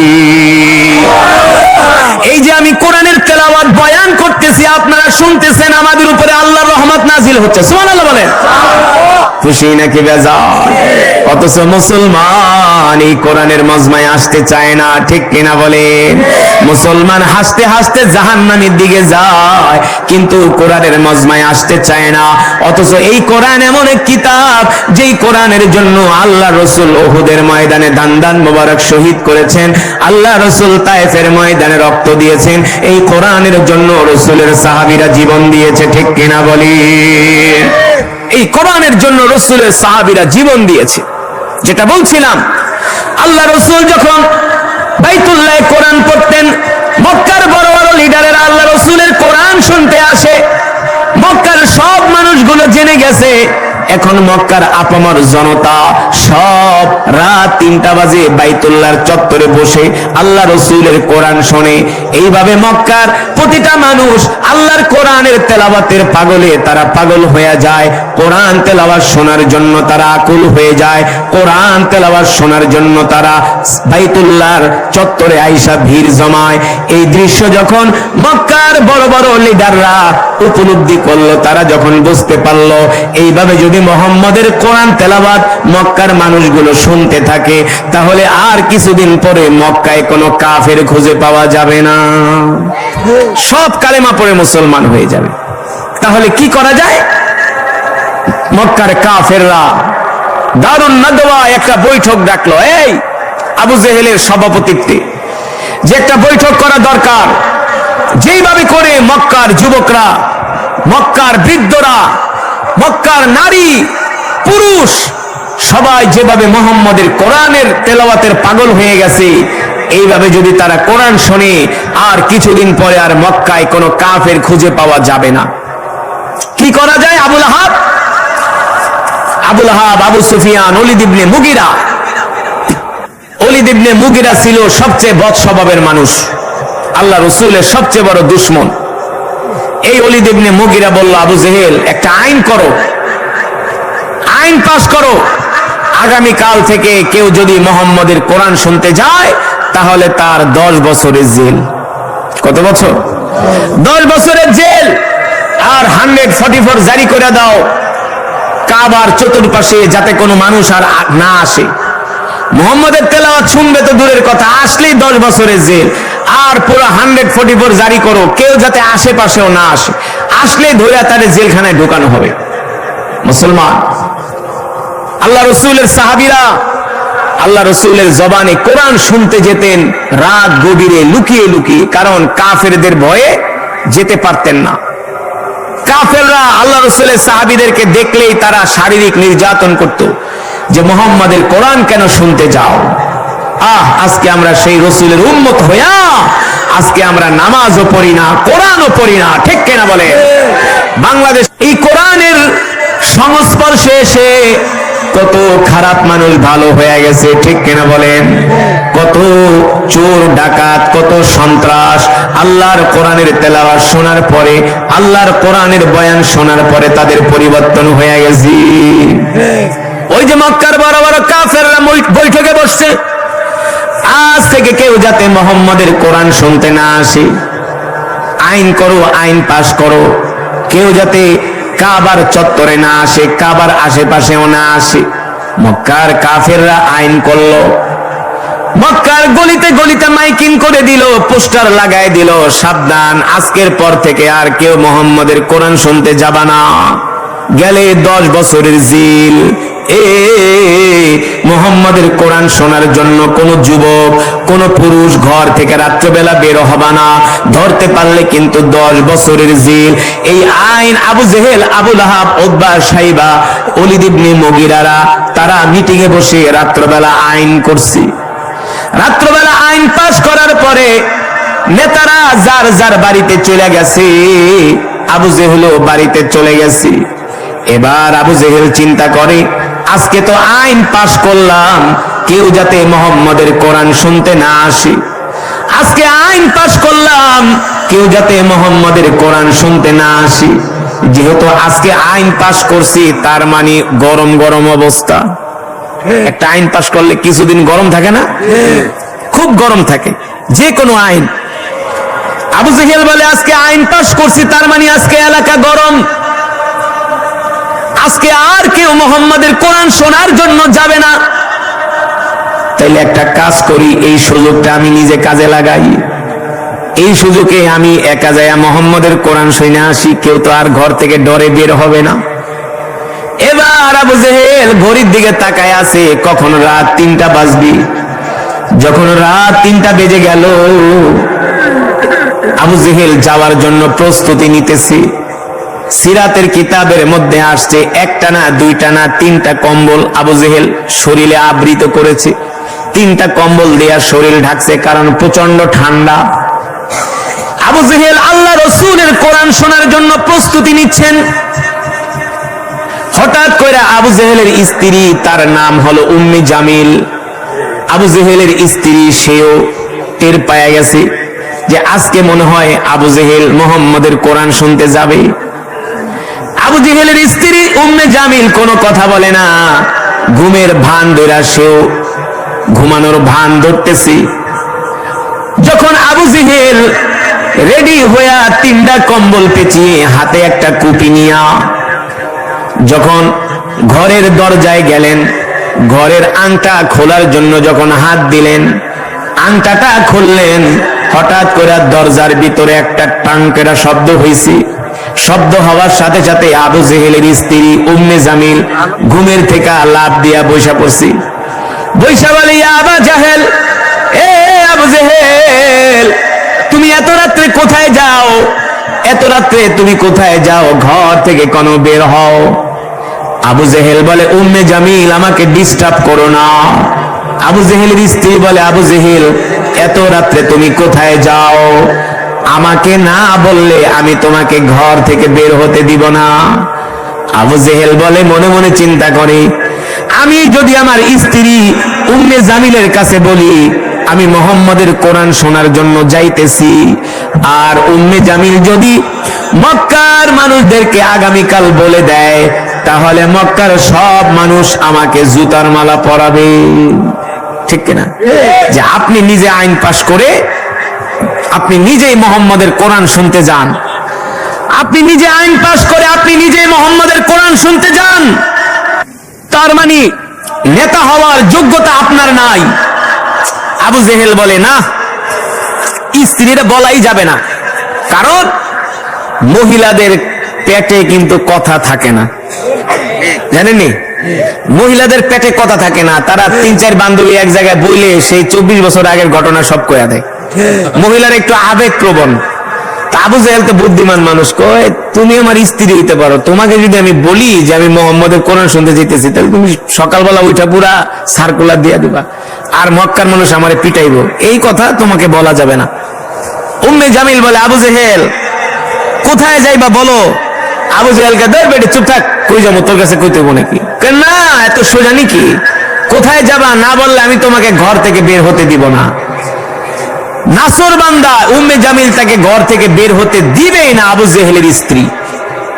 এবার আবু জেহেল রাগ করে রাখা, বেটি একটা ভালো কাজে যাইতেছি, বাধা দিস না। কি কাজে? কথা বলে না, কি কাজে? কোরআন শোনা ভালো কাজ না? এর চেয়ে আর ভালো কাজ আছে? আসলেই তো ভালো কাজে যাচ্ছে। বলে, উম্মে জামিল, ডিস্টার্ব করো না, ডোন্ট ডিস্টার্ব মি, আমাকে যেতে দাও, আমার জন্য গেট খুলে দাও, গেট ওপেন করে দাও, আমি যাব। কোথায়? কয় ভালো কাজে। উম্মে জামিলকে, আমাকে বলো কোন ভালো কাজে যাবা? আবু জেহেল বারবার বলে, ভালো কাজে যাব। উম্মে জামিল কয়, আবু জেহেল, তোমার সাথে আজকে আমি 40 বছর ধরে সংসার করি, তোমাকে আমি ভালো করে চিনি, তুমি কোন টাইপের লোক, তুমি কোন টাইপের লোক, কারণ তোমার মতো শেষরা মানুষ মক্কায় একজনও নাই। তুমি দোকানে বাকি খাইয়া টাকা দাও না, দোকানে বাকি খায়া টাকা দাও না, বিচার করে ঘুষ খাও, ক্ষমতার প্রভাব খাটায়া এলাকার মানুষের থেকে চান্দা খাও, বিচার করে ঘুষ খাও, দোকানে বাকি খাও, মানুষের থেকে কিছু আনলে বাকি আনলে সেই টাকা তুমি দাও না। আবু জেহিল্লায় একটা উট একটা ঘোড়া কিনছিল বাজারে যায়। কি কিনছিল? ঘোড়া কিনছিল। আবু জেহেল একটা ঘোড়া কিনছিল, বাজারে গেছে, আশারা গোত্রের একজন লোক ইয়ামেন থেকে আসছে ঘোড়া বিক্রি করার জন্য, লাল একটা ঘোড়া। তো আবু জেহেলের এই ঘোড়াটা দেখে খুব পছন্দ হয়েছে। আবু জেহেলকে এদিকে আসো, ঘোড়া বেচবা? বলে হ্যাঁ। কত দেরহাম? বলে 100 দেরহাম। বলে আমাকে দাও, আরো 10 দেরহাম বেশি দিব, তবে টাকা পাইবা 3 দিন পর। কয়দিন? 3 দিন। কত বড়! তা আবু জেহেল একটা ঘোড়া কিনে এনেছিল বলছিলাম, হ্যাঁ, ইয়ামিন থেকে এই লোকটা ঘোড়া বেচতে আসছে। তা আবু জেহেলের খুব পছন্দ হয়েছে। আবু জেহেল বলে ঘোড়ার দাম এত, তোমাকে আরো 10 দেরহাম বেশি দিব, টাকা পাইবা 3 দিন পর। আরে বেটায় মাল বেচতে আইছে, নগদ টাকায় মাল বিক্রি করবে, ঠিক না? বলে 3 দিন পর। এখন লোকটা তো পড়ে গেছে বিপদে, নেতারে যদি না দেয় তাহলে তো বিপদ আছে না? কিছু মানুষের কাছে মাল বিক্রি করলেও বিপদ, না করলেও কি? বেটা তুই আমারে মাল দেস নাই, তোর খবর আছে। আর দি লোকের টাকা পাবি 3 দিন পর, তো বহু ঝামেলা। দিছে। এবার মাল নেওয়ার পরে 3 দিন পরে ওই লোক গিয়েছে আবু জেহেলের বাড়িতে। আবু জেহেল, আমার ঘোড়ার টাকা দাও। কিসের টাকা? কিসের টাকা? ঘোড়া আনছো? গেলি একদম থাপড়ামো, এলাকা সারা করো, ইয়ামেন থেকে আসছো, ইয়ামেনে যা, কিসের তোরে টাকা দিবে? যা। দেয় না। লোকটা মক্কার ধারে ধারে যায়, নেতাগো পিছনে পিছনে ঘুরে, ভাই আবু জেহেলের থেকে আমার ঘোড়ার টাকাটা উদ্ধার করে দেন। গেছে আবুল আহাবের কাছে, আবু সুফিয়ানের কাছে, কয় মিয়া তুমি এমন লোকের কাছে ঘোড়া যাচ্ছ, তুমি টাকা পাইবা তো দূরের কথা, তুমি যে হাইটা জুতা ক্ষয় করবা, এই জুতার তলায় শেষ হয়ে যাবো, টাকা উঠাইতে পারবা না। আছেন এমন মানুষ, এলাকায় বাকি খায়, দোকানদারে টাকা দেয় না, আইসবে একটা সিগারেট দে, খায়া জায়গা, টাকা দিমনে চা খায়, টাকা দেয় না। গরিব মানুষ কিছু বলতেও পারে না, ঠিক কিনা বলেন? বাস্তব নাকি অবাস্তব? এগুলো মানুষের উপরে জুলুম, ঠিক কিনা বলেন? আল্লাহ জুলুম করাকে পছন্দ করে না। আয-যুলমু যুলুমাতু ইয়াউমাল কিয়ামা। যারা এই জমিনে মানুষের উপর জুলুম করবে, এই জুলুম হাসরের ময়দানে অন্ধকার হয়ে দেখা দিবে। এবার ওই লোক ঘোড়ার টাকা উঠাইতে পারে না, মক্কার বড় বড় নেতাদের কাছে যায়, কয় মিয়া তুমি আর লোক পাইলা না, আবু জেহেলের কাছে ঘোড়া বেচছ, এই টাকা তোমার উঠাই আর ইয়ামান যাওয়ান লাগবো না, তুমি মক্কাই থেকে যাও, এই টাকা উঠাইতে পারবে না, তোমার ইয়ামানও যাওয়ার দরকার নাই। এবার একদিন ওই লোক যখন বাইতুল্লাহ গেলেন, মক্কার বড় বড় নেতারা বাইতুল্লাহ বৈশা মিটিং করতেছে, আর ওই ঘোড়া বিক্রেতা ইয়ামেনের লোক তিনি গেলেন মক্কার বড় বড় লিডারদের কাছে। সেই মাজমার মধ্যে আবু সুফিয়ান, আবু লাহাবদের মতো বড় বড় নেতারা যা বলে, মক্কার বড় বড় নেতারা, আপনারা আমাকে আবু জেহেলের থেকে আমাদের ঘোড়ার পয়সাটা উদ্ধার করে দেন। এবার মক্কার বড় বড় নেতারা বলল, শোনো, আমাদের পিছনে তুমি 1 বছর কায় 1 মাস কায় কিয়ামত পর্যন্ত আমাদের পিছনে ঘুরলে আবু জেহেলের থেকে আমরা তোমাকে টাকা উদ্ধার করে দিতে পারবো না। তবে ওই যে মসজিদের কোনায় বসা একটা লোক ইবাদত করতেছে, ওই যুবকের কাছে যাও, দেখবা তিনি আবু জেহেলের থেকে তোমার ঘোড়ার টাকা উদ্ধার করে দিবি। জোরে বলেন সুবহানাল্লাহ। সেই ব্যক্তি ছিলেন আমাদের নবী রাহমাতুল লিল। জোরে বলেন আল্লাহু আকবার। আল্লাহ রাসূল বাইতুল্লাহ ইবাদত করতেছে, আর মক্কার বড় বড় লিডাররা দেখায় দিছে, ওই যে মুহাম্মাদের কাছে যাও, একমাত্র মুহাম্মদকে আবু জেহেল ভয় পায়, এছাড়া আর কাউকে ভয়। এবার এই লোকটা আল্লাহ রাসূলের কাছে গেলেন, যে বললেন, আপনি আমাকে আবু জেহেলের কাছে আমি একটা ঘোড়া বিক্রি করেছি, আমার ঘোড়ার টাকা দেয় না, আপনি একটু আমাকে ঘোড়ার টাকা উদ্ধার করে দেন। এবার আল্লাহ রাসূল মুস্কি হাসি দিয়ে বলে, চলেন, চলো, তোমার ঘোড়ার টাকা আমি আবু জেহেলের থেকে উদ্ধার করে দিব। আল্লাহ রাসূল ওই ব্যক্তিকে সাথে নিয়ে আবু জেহেলের বাড়ির দিকে রওনা দিয়েছে। আর মক্কার বড় বড় নেতারা একজন যুবকরে ডাক দিয়ে বলে, এদিকে আসো, তুমিও মুহাম্মদের পিছনে পিছনে যাবা। আমরা এই টাকা আদায় করার জন্য এত বিচার করলাম, এত সাল্লিশ ডাকলাম, এত বৈঠক করলাম, এত রিকোয়েস্ট করলাম। আবু জেহেল কোনোভাবেই ঘোড়ার টাকা দিতে চায় না। আমাদের কথা আবু জেহেল মানে না, আমাদের বিচারের রায় মানে না, আমাদেরকে অপদস্থ করেছে, অপমান করেছি। যদি কোনো ব্যক্তি একটা বিচার করে দেয়, যদি কোনো বড় সমাজের পার্সন বিচার করে দেয়, তার বিচার যদি না মানে এটা তাকে অপমান করা শামিল, ঠিক না?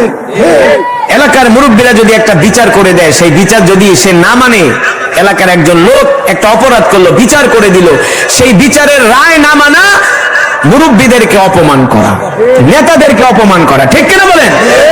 মক্কার বড় বড় নেতারা বলেন, আমরা এত সুন্দর করে বিচার করলাম, আমাদের কোন বিচার আবু জেহেল মানে না, তার মানে আমাদেরকে অপমান করলো। ঠিক আছে, এবার মুহাম্মদের কাছে পাঠিয়েছি, দেখি মুহাম্মদ কি করে। তবে একজন যুবককে ডাক দিয়া বলে, তুমি মুহাম্মদের পিছনে পিছনে যাবা, দেখবা মুহাম্মদের সাথে আবু জেহেল কি ব্যবহার করে, মুহাম্মদের টাকায় কথায় ঘোড়ার টাকা দেয় কিনা, পাওনা টাকা দেয় কিনা, মুহাম্মদের পিছনে পিছনে যাবা। এবার আল্লাহর নবী, বিশ্ব নবী রাহমাতুল্লিল আলামিন ওই ঘোড়ার লোকটাকে নিয়ে, ঘোড়ার মালিককে নিয়ে আবু জেহেলের বাড়ির দিকে যাচ্ছেন। আবু জেহেলের বাড়ির দিকে যাচ্ছেন। আবু জেহেলের বাড়ির দরজার সামনে দাঁড়িয়ে আল্লাহ রাসূল ডাক দিলেন, ইয়া আবু জেহেল, চলো এদিকে আসো। আবু জেহেল ঘরের মধ্যে ছিলেন। আল্লাহ রসুলের এক ধমক শুনে আবু জেহেল কাঁপতে কাঁপতে আল্লাহ রসুলের সামনে এসে হাজির হলেন। জোরে বলেন সুবহানাল্লাহ। আল্লাহ রসুল এক ধমক দিলেন, আবু জেহেল এদিকে আসো। আল্লাহ রসুলের এক ধমকে আবু জেহেলের মধ্যে ভূমিকম্প শুরু হয়ে গেছে। ভীত সন্ত্রস্ত হয়ে কাঁপতে কাঁপতে আল্লাহ রসুলের সামনে আসলেন।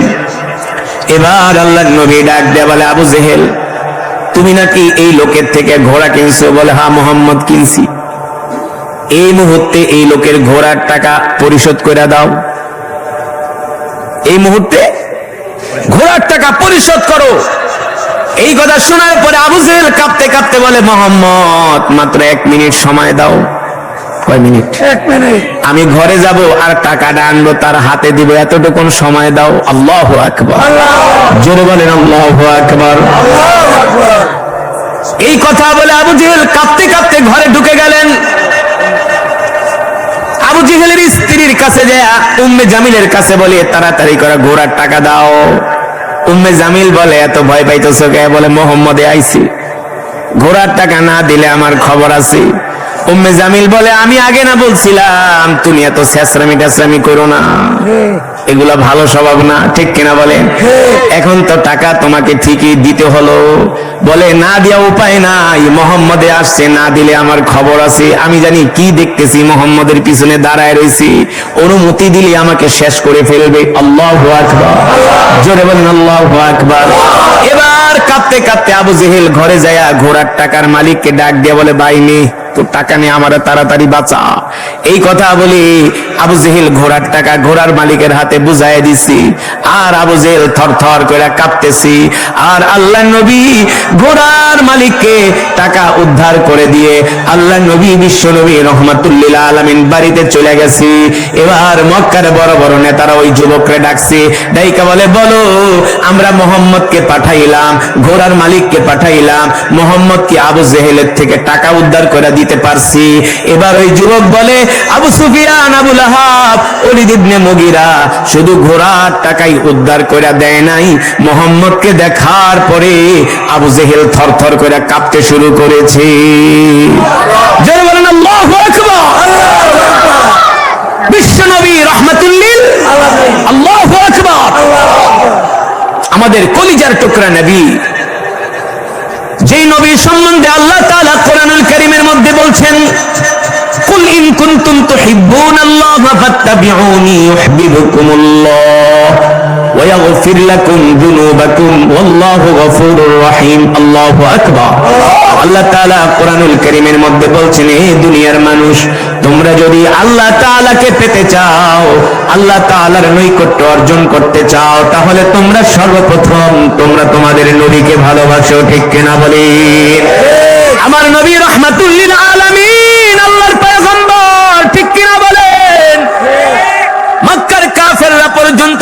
নবীকে ভালোবাসতো, আল্লাহর নবীকে ভয় করত। মক্কার কাফেররা আল্লাহ রসুলের সামনে তারা বেয়াদবি করার সাহস পাইত না। আল্লাহু আকবার। আল্লাহ তাআলা কাফেরদের অন্তরে ভয় সৃষ্টি করে দিতেন। আল্লাহর নবীকে দেখার পরে আবু জেহেল থরথর করে কেঁপে ঘোড়ার টাকা উদ্ধার করে দিলেন। এই খবর জানার পরে মক্কার বড় বড় লিডাররা আবু জেহেলকে ডাকছে, আবু জেহেল তোমার সাথে আমাদের কথা আছে। বলে কি কথা? আমরা এত বিচার সালিশ করলাম, তুমি ঘোড়ার টাকা আমাদের কথাই দিলা না, কিন্তু মোহাম্মদের এক ধমকে নাকি তোমার অবস্থা খারাপ হয়ে গেছে। তুমি নাকি ঘোড়ার মালিককে টাকা দিয়া দিছো এক ধমকেই, কারণটা কি? নাকি তুমি আমার গোপনে গোপনে মোহাম্মদের হাতে হাত রেখে কালেমা পড়ে মুসলমান হয়ে গেছো? মোহাম্মদের সাথে তোমার এত কি এত সম্পর্ক হয়ে গেল যে মোহাম্মদের কথায় তুমি টাকা দিয়া দিলা? এবার আবু জেহেল বলে, আবু লাহাব, আবু সুফিয়ান, ঘটনা এটা না, ঘটনা হইল অন্য একটা। বলে কি? আল্লাহি রাব্বাল কাবা, রবের কাবার কসম খায়া বলি, মোহাম্মদ যখন ঘোড়ার মালিককে নিয়ে আমার বাড়ির সামনে গেছি, মোহাম্মদ যখন আমাকে ডাক দিছে, আমি তাকায় দেখি মোহাম্মদের দুই সাইডে দুটা বাঘ আমার দিকে হা কইরা তাকায় আছে। মনে হয় এখনই আমাকে খেয়ে ফেলবে। আল্লাহু আকবার, জোরে বলেন আল্লাহু আকবার। এই ভয়ে আমি তাড়াতাড়ি করে মোহাম্মদের কথায় আমি ঘোড়ার মালিককে আমার পাওনা পরিশোধ করে দিছি। সুবহানাল্লাহ। মুসলমান। এবার আবু জেহেলের স্ত্রী উম্মে জামিল, মনে আছে নাকি? বলতাছে, তুমি ঘোড়ার টাকাই দাও না, তুমি ছেঁচড়া মানুষ, তুমি রাত 3টা বাজে কোথায় যাবা? বলে, বেটি জ্বালাজালি করিস না, ভালো কাজে যাব। কোন কাজে যাবা? বলে, এই কথা যদি আমি তোমাকে বলি তাহলে তুমি মক্কার মানুষদের কাছে বলে দিবা। আবু জেহেলের স্ত্রী বলে, না বলবো না, বলবো না। বলো বলো কোথায় যাবা? বলে, শোনো, এই কথা তুমি কারো কাছে বলো না। বলে, বলো।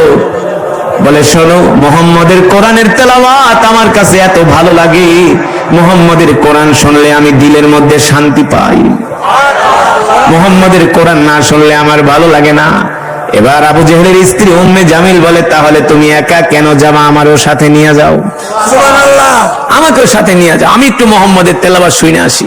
আমিও তো মুহাম্মদের মতো এত ভালো মানুষ, সুপুরুষ, সুদর্শন পুরুষ মক্কার জমিনে একজন নাই, তিনি হলেন আল আমিন। ঠিক কিনা বলেন? মুহাম্মদকে আমরা কষ্ট দেই, মুহাম্মদ আমাদের কোনোদিন কষ্ট, আমরা মুহাম্মদকে কটু কথা বলি, মুহাম্মদ কোনোদিন আমাদের কটু কথা বলে না। আপনি যদি ভালো মানুষ হন, আপনার শত্রু আপনার অগোচরে আপনার প্রশংসা করবে। আপনি যদি ভালো মানুষ হন, করবে কি করবে না? আপনার শত্রু আপনার, না এই লোকটা আমার ক্ষতি করছে, ঠিক আছে এই লোকটার আমি ক্ষতি করছি, কিন্তু লোকটা ভালো, লোকটা ভালো, সে আমার কোনো ক্ষতি করে না। ভালোর একটা মর্যাদা, একটা সম্মান আছে কি আছে না? আছে। বিশ্বনবী রাহমাতুল্লিল আলামিন 63 বছর জিন্দেগিতে আল্লাহর রাসূল কোন মানুষের মনে কষ্ট দেয় নাই। কোন মুসলমান তো দূরের কথা, কোন কাফেরের মনে আল্লাহর রাসূল কষ্ট দেয় না। ঠিক কিনা বলেন? 63 বছর জিন্দেগিতে আল্লাহ রাসূলের জবান দিয়া, যাকে বলে স্লিপ অফ টাং, আল্লাহ রাসূলের জবান দিয়া কোনো একটা অসার কথা বের হয় নাই। তিনি হলেন আমাদের কলিজার টুকরা নবী রাহমাতুল্লিল আলামিন। আল্লাহ তাআলা যার সম্বন্ধে কোরআনে বলেছেন, ওয়ামা আরসালনাকা ইল্লা রাহমাতাল লিল আলামিন। নবী হে আমার, আমি আল্লাহ আপনাকে সমগ্র বিশ্ববাসীর জন্য রহমত করে পাঠিয়েছি। আপনি হলেন সমগ্র বিশ্ববাসীর জন্য রহমত। যেই বিশ্ব নবীর উপর আল্লাহ তাআলা কোরআন নাজিল করেছেন, আজকে যদি বাংলার প্রতিটা ঘরে ঘরে এই কোরআনের তেলাওয়াত হতো, বাংলার প্রতিটা স্কুল, কলেজ, ইউনিভার্সিটিতে যদি আল্লাহর কোরআনের শিক্ষা দেওয়া হতো, তাহলে আমাদের দেশে চুরি, ডাকাতি, সন্ত্রাসী, মাস্তানি, ধর্ষণ, ইফতিজিং কিছুই থাকতো না। থাকতো? আমাদের দেশ, আমাদের সমাজ, আমাদের রাষ্ট্র জান্নাতের টুকরায় পরিণত হয়ে যেত। আজকে আমাদের ঘরে কোরআন নাই, কোরআনের তেলাওয়াত নাই, আমাদের সন্তানরা আজকে কোরআন পড়তে পারে না। যার ইবাদত করি তার কাছে আমরা সাহায্য চাই। ইয়াকা নাবুদু ওয়া ইয়াকা নাস্তাইন। ঠিক কিনা বলেন? এটা হলো পৃথিবীর শ্রেষ্ঠ দোয়া। ইয়াকা নাবুদু ওয়া ইয়াকা নাস্তাইন। রব, আমরা আপনার ইবাদত করি, আপনার কাছেই সাহায্য চাই। আপনি ছাড়া আমরা কারো সামনে মাথা নত করি না। কথা বলেন। আল্লাহ তাআলা ছাড়া মুমিন কারো সামনে মাথা নত করতে পারে না। মুমিন একমাত্র মাথা নত করে কার সামনে? আল্লাহ তাআলার সামনে। আল্লাহ তাআলার প্রিয় বান্দারা, সেই মহান রব্বে করিমের জবানের কালাম কোরআনুল হাকিম থেকে আমি তেলাওয়াত করেছি। আপনারা শুনেছেন তো? হৃদয়ের কান দিয়ে শুনেছেন? যদি শুনে থাকেন, প্রতিটি হরফের বিনিময়ে আল্লাহ তাআলা আমাদের আমল নামায় কম পক্ষে 10টি করে নেকি দান করেছেন। কয়টা করে নেকি? প্রতিটি হরফের বিনিময়ে আল্লাহ তাআলা আমাদের আমল নামায় কম পক্ষে 10টি করে নেকি দান করেছেন। আমি যদি 10,000 শব্দ তিলাওয়াত করে থাকি, 10,000 কে 10 দিয়া গুণ দেন, কত হয় বলতে পারবেন? মাশাআল্লাহ, কে বললো 1 লাখ? ভেরি গুড, অঙ্কে ভালো ছাত্র, বুঝা গেছে। গণিতের ছাত্র, অঙ্কে খুব ভালো, মাশাআল্লাহ। 10,000 কে 10 দিয়া গুণ দিলে 1 লাখ। 20,000 শব্দ পড়ে থাকলে 20,000 কে 10 দিয়া গুণ দিলে কয় লাখ? 2 লাখ। যত হাজার শব্দ পড়েছি, আল্লাহ তাআলা প্রতিটি হরফের বিনিময়ে আমাদের আমল নামায় 10টি করে নেকি দান করেছেন। শুধু এখানেই শেষ নয়, এই মাহফিলে যারা এসেছেন, এক একজন এক এক খতম করে কোরআনুল কারীমের সওয়াব পেয়েছেন। এক একজন এক এক খতম, সবাই মিলে এক খতম নয়, এক একজন এক এক খতম। তাহলে আজকের এই মেজমায় কয়েকশো খতম কোরআন খতমের সওয়াব আমরা পেয়ে গিয়েছি, ঠিক কিনা বলেন? অথচ এখনো এই মাহফিলে, এই কোরআনের মজমায় যারা আসতে পারে নাই, তাদের মতো হতভাগা কপাল পোড়া হতে পারে না, ঠিক কিনা? নামাজ পড়ো না, রোজা রাখো না, ইসলাম মানো না, বলো আমি খাঁটি মুসলমান, বলে কি বলে না? সারাদিন খায় গাঁজা, খায় বিড়ি, কালে সিগারেট, খায় মদ, খায় ফেন্সিডিল, নামাজ এক ওয়াক্তও পড়ে না। আর আয়েশা বলে আমি সম্ভ্রান্ত মুসলিম পরিবারের সন্তান। তুমি সম্ভ্রান্ত মুসলিম পরিবারের গরু খাওয়া মুসলমান, কথা বলেন না? হ্যাঁ, গরু খাওয়া মুসলমান। যে কোরআনের তেলাওয়াত হয়েছে, এই তেলাওয়াত শোনার পরে কোন ইমানদার মুসলমান মুমিন, যাদের ইমানের পাওয়ার আছে, তারা ঘরে বসে থাকতে পারে না। রাগ করতেছেন? কেন থাকতে পারে না বলবো? এই কারণে থাকতে পারে না, আল্লাহ রসুল যখন কোরআন পড়তেন, সেই কোরআনের তেলাওয়াত শোনার জন্য মক্কার কাফেররা রাত 3টায়, কয়টায়? 3টায়। কয়টায়? এই জোরে বলেন, কয়টায়? রাত 3টায়। আল্লাহ রসুল যখন বাইতুল্লাহ তাহাজ্জুদে কোরআন পড়তেন, তখন রাত 3টায় আরামের ঘুম বাদ দিয়ে মক্কার বড় বড় লিডার, তারা ছিলেন মক্কার কিং, যাদের কথায় আরবরা উঠত আর বসত, ঠিক কিনা বলেন? যাদের সাথে রোম পারস্যরা আইসা বন্ধুত্ব করত, এত বড় বড় লিডার ছিলেন আবু জেহেলরা। ওই আবু জেহেল রাত 3টার পরে ঘুমাতো না। 0 ডিগ্রি সেলসিয়াস, -0 ডিগ্রি ঠান্ডার ভিতরে 3টা কম্বল পেঁচিয়ে আবু জেহেল, আবু লাহাবরা রাত 3টা বাজে আল্লাহ রসুলের জবানে কোরআন শুনতে চলে যেত। কোথায়? বাইতুল্লাহ। আমরা যে বাইতুল্লাহ শরীফ, মক্কা শরীফ যাই, সেই মক্কা শরীফে খানায় কাবায় বাইতুল্লাহর চত্বরে যেত। তখন তো আর আধুনিক মক্কা ছিল না, ছিল কোন বিল্ডিং ছিল না, ঘর ছিল না, শুধু মরুভূমি আর মরুভূমি।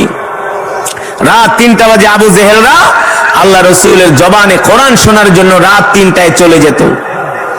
আর তুমি গরু খাওয়া মুসলমান, রাত 10টায় ওয়াজের মাহফিল আইতে পারো না, তোমার মসজিদে খুঁজে পাওয়া যায় না, তোমাকে কোরআনের মাহফিলে পাওয়া যায় না, তোমাকে কোনো দিনের কাজে পাওয়া যায় না, তোমাকে পাওয়া যায় গাজার আড্ডায় আর চায়ের দোকানে আর দুনিয়াবি গল্পে, ঠিক কিনা বলেন?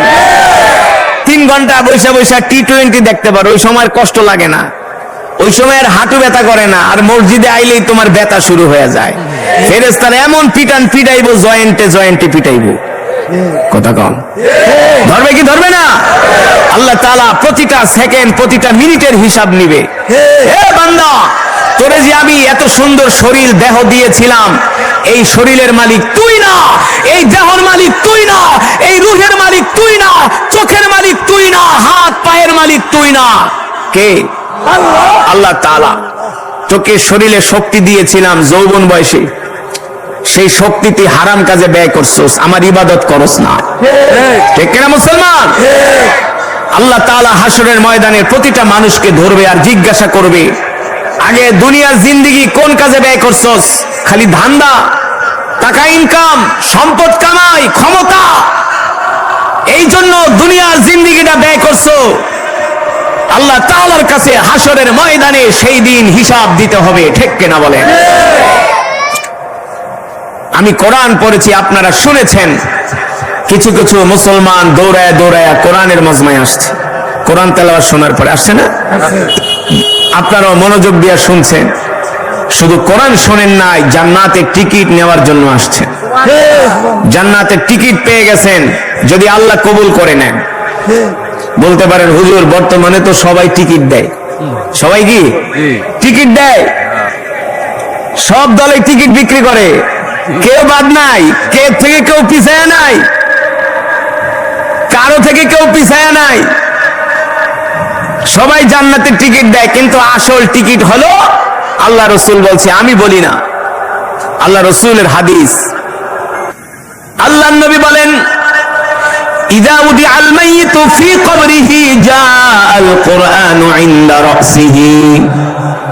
আল্লাহ রসুল বলেন, উম্মত, আল্লাহ তাআলা আমার উপর যে কোরআন নাজিল করেছে, যে কোরআনুল কারীম আমি আপনাদের সামনে তেলাওয়াত করলাম, আল্লাহ রাসূল বলেন, এই কোরআনকে যদি তোমরা ভালোবাসো, এই কোরআনকে যদি তোমরা মুহাব্বত করো, এই কোরআন অনুযায়ী যদি তোমাদের জিন্দেগিটাকে পরিচালিত করতে পারো, আল্লাহ রাসূল বলে, উম্মত, তোমরা যখন ইন্তেকাল করবা, এই দুনিয়ার জমিন ছেড়ে যখন তোমরা কবরে চলে যাবা, যখন তোমাদেরকে কবরের মধ্যে শোয়ানো হবে, ওই কবরে তোমার মা, তোমার বাবা, তোমার দাদা, তোমার আত্মীয় স্বজন, তোমার কোনো বন্ধু, কেউ সেই কবরে যেতে পারবে না। ঠিক কিনা বলেন? আল্লাহর নবী বলে, উম্মত, যদি তোমরা দুনিয়ার জমিনে এই কোরআনকে ভালোবাসো, কোরআনকে মহব্বত করো, কোরআনের তেলাওয়াত করো, কোরআন অনুযায়ী আমল করো, কোরআন অনুযায়ী যদি জীবনটাকে সাজাও, মানুষের সবচেয়ে বড় লজ্জাকর দুঃখের বিষয় হলো বাংলাদেশের 100-র ভিতরে 97% মুসলমান কোরআন পড়তে পারে না, জীবনও কোনোদিন কোরআন পড়ে না, কোরআন নিয়েও বসে না, কোরআন ধইরাও দেখে না। অথচ এই কোরআন এমন এক কিতাব, তলাবুল ইলমি ফরিদাতুন আলা কুল্লি মুসলিম, কোরআন শিক্ষা করা প্রত্যেকটা মুসলমানের উপর ফরজ। ঠিক কিনা বলেন? খায়রুকুম মান তাআল্লামাল কুরআন ওয়া আল্লামা। আল্লাহ রাসূল বলছেন, তোমাদের মধ্যে সর্বোত্তম ওই ব্যক্তি যে নিজে কোরআন পড়ে, অন্যকে কোরআন শিখায়। সে হলো সর্বোত্তম ব্যক্তি, যে অঙ্ক শিখায়, ইংলিশ শিখায়, জেনারেল শিক্ষা দেয়। আল্লাহ রাসূল তার কথা বলে নাই, আল্লাহ রাসূল বলছে যে কোরআন শিখে এবং অন্যকে শিক্ষা দেয়, সে হলো সর্বোত্তম ব্যক্তি। সুবহানাল্লাহ বলেন। তাই বলে কি জেনারেল শিক্ষা দরকার নাই? 100% দরকার আছে, কিন্তু আগে কোরআন শিখতে হবে, আগে ফাউন্ডেশন হবে কোরআন। ঠিক কিনা বলেন? আপনি বিল্ডিং বানাবেন, ফাউন্ডেশন যত মজবুত, বিল্ডিংও তত মজবুত। ফাউন্ডেশন দুর্বল, আপনার বিল্ডিংও দুর্বল। আপনার সন্তান যদি ছোটবেলা থেকে কোরআন শেখে, ধর্মীয় শিক্ষায় শিক্ষিত করেন, আপনি তাকে ডাক্তার বানান, ইঞ্জিনিয়ার বানান, নেতা বানান, ব্যবসায়ী বানান, আপনার সন্তান কখনো মাদকাসক্ত হবে না, গাঁজাখোর হবে না, ফেন্সিডিলখোর হবে না, মদখোর হবে না। আপনার সন্তান হাজার হাজার কোটি টাকার মালিক হবে, বড় ব্যবসায়ী হবে, সিআইপি হবে, কোনোদিন নাইট ক্লাবে যাবে না। আর আপনার সন্তানের ভিতরে যদি ধর্মীয় শিক্ষা না থাকে, তাহলে সে শিল্পপতি হইয়া হাজার হাজার কোটি টাকা কামাইবে, বলবো টাকা খরচ করুন কই?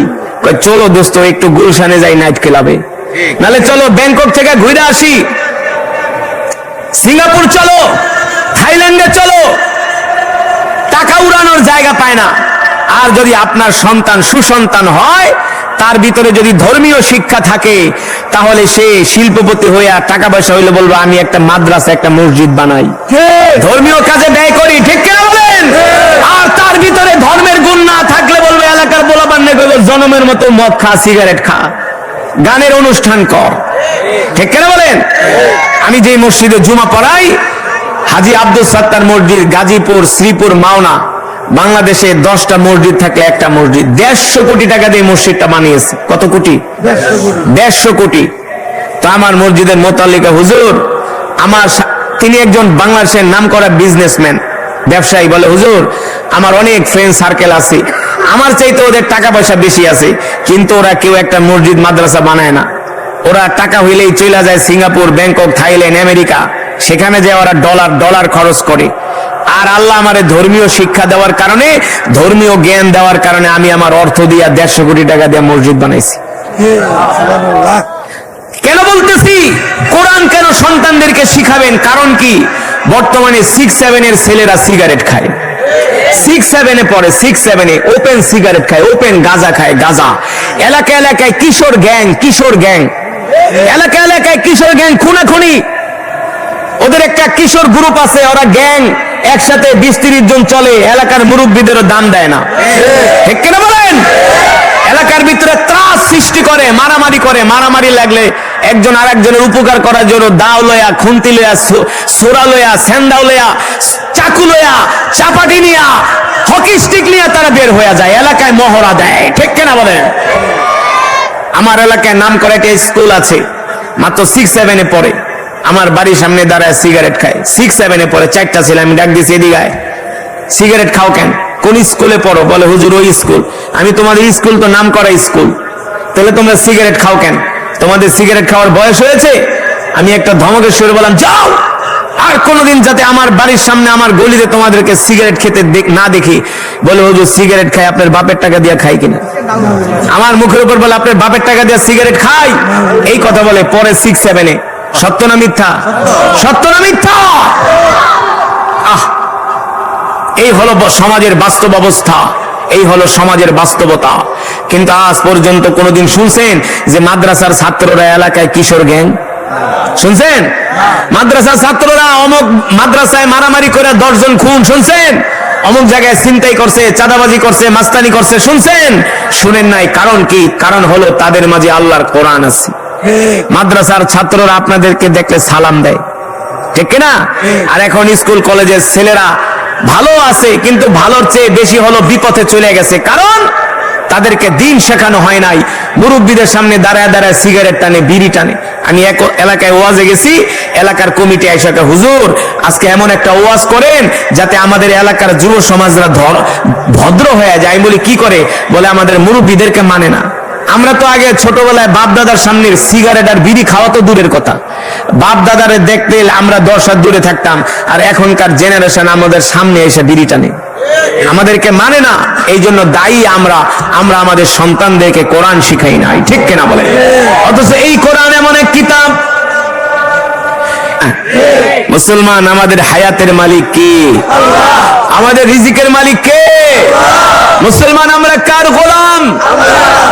আমরা কে আমেরিকার গোলাম, রাশিয়ার গোলাম, দিল্লির গোলাম, শয়তানের গোলাম? আমরা কার গোলাম? এক আল্লাহর গোলাম। ঠিক কিনা বলেন? একমাত্র আমরা ইবাদত করি আল্লাহ তাআলা। আচ্ছা করেন, সমস্যা নাই, করেন। আমাদের আজকের মাহফিলের প্রধান অতিথি জনাব শহীদুল ইসলাম শিশু ভাই আমাদের মাঝে এসে উপস্থিত হয়েছেন। আরে হ্যাঁ, একটু হেল্প করেন, দেন, স্লোগান দেন, হ্যাঁ বলবে, বলেন। আমাদের প্রধান মেহমান, আমাদের আজকের মাহফিলের প্রধান মেহমান, প্রধান বক্তা আমাদের মাঝে এসে উপস্থিত হয়েছেন।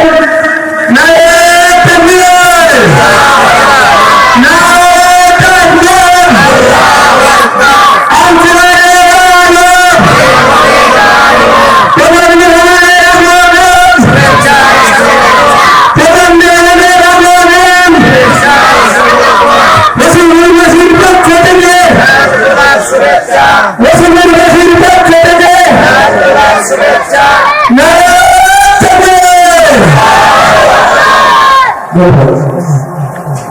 আকবার। উম্মে জামিল বলে, আবু জেহেল বলো কোথায় যাবা? আবু জেহেল বলে, উম্মে জামিল,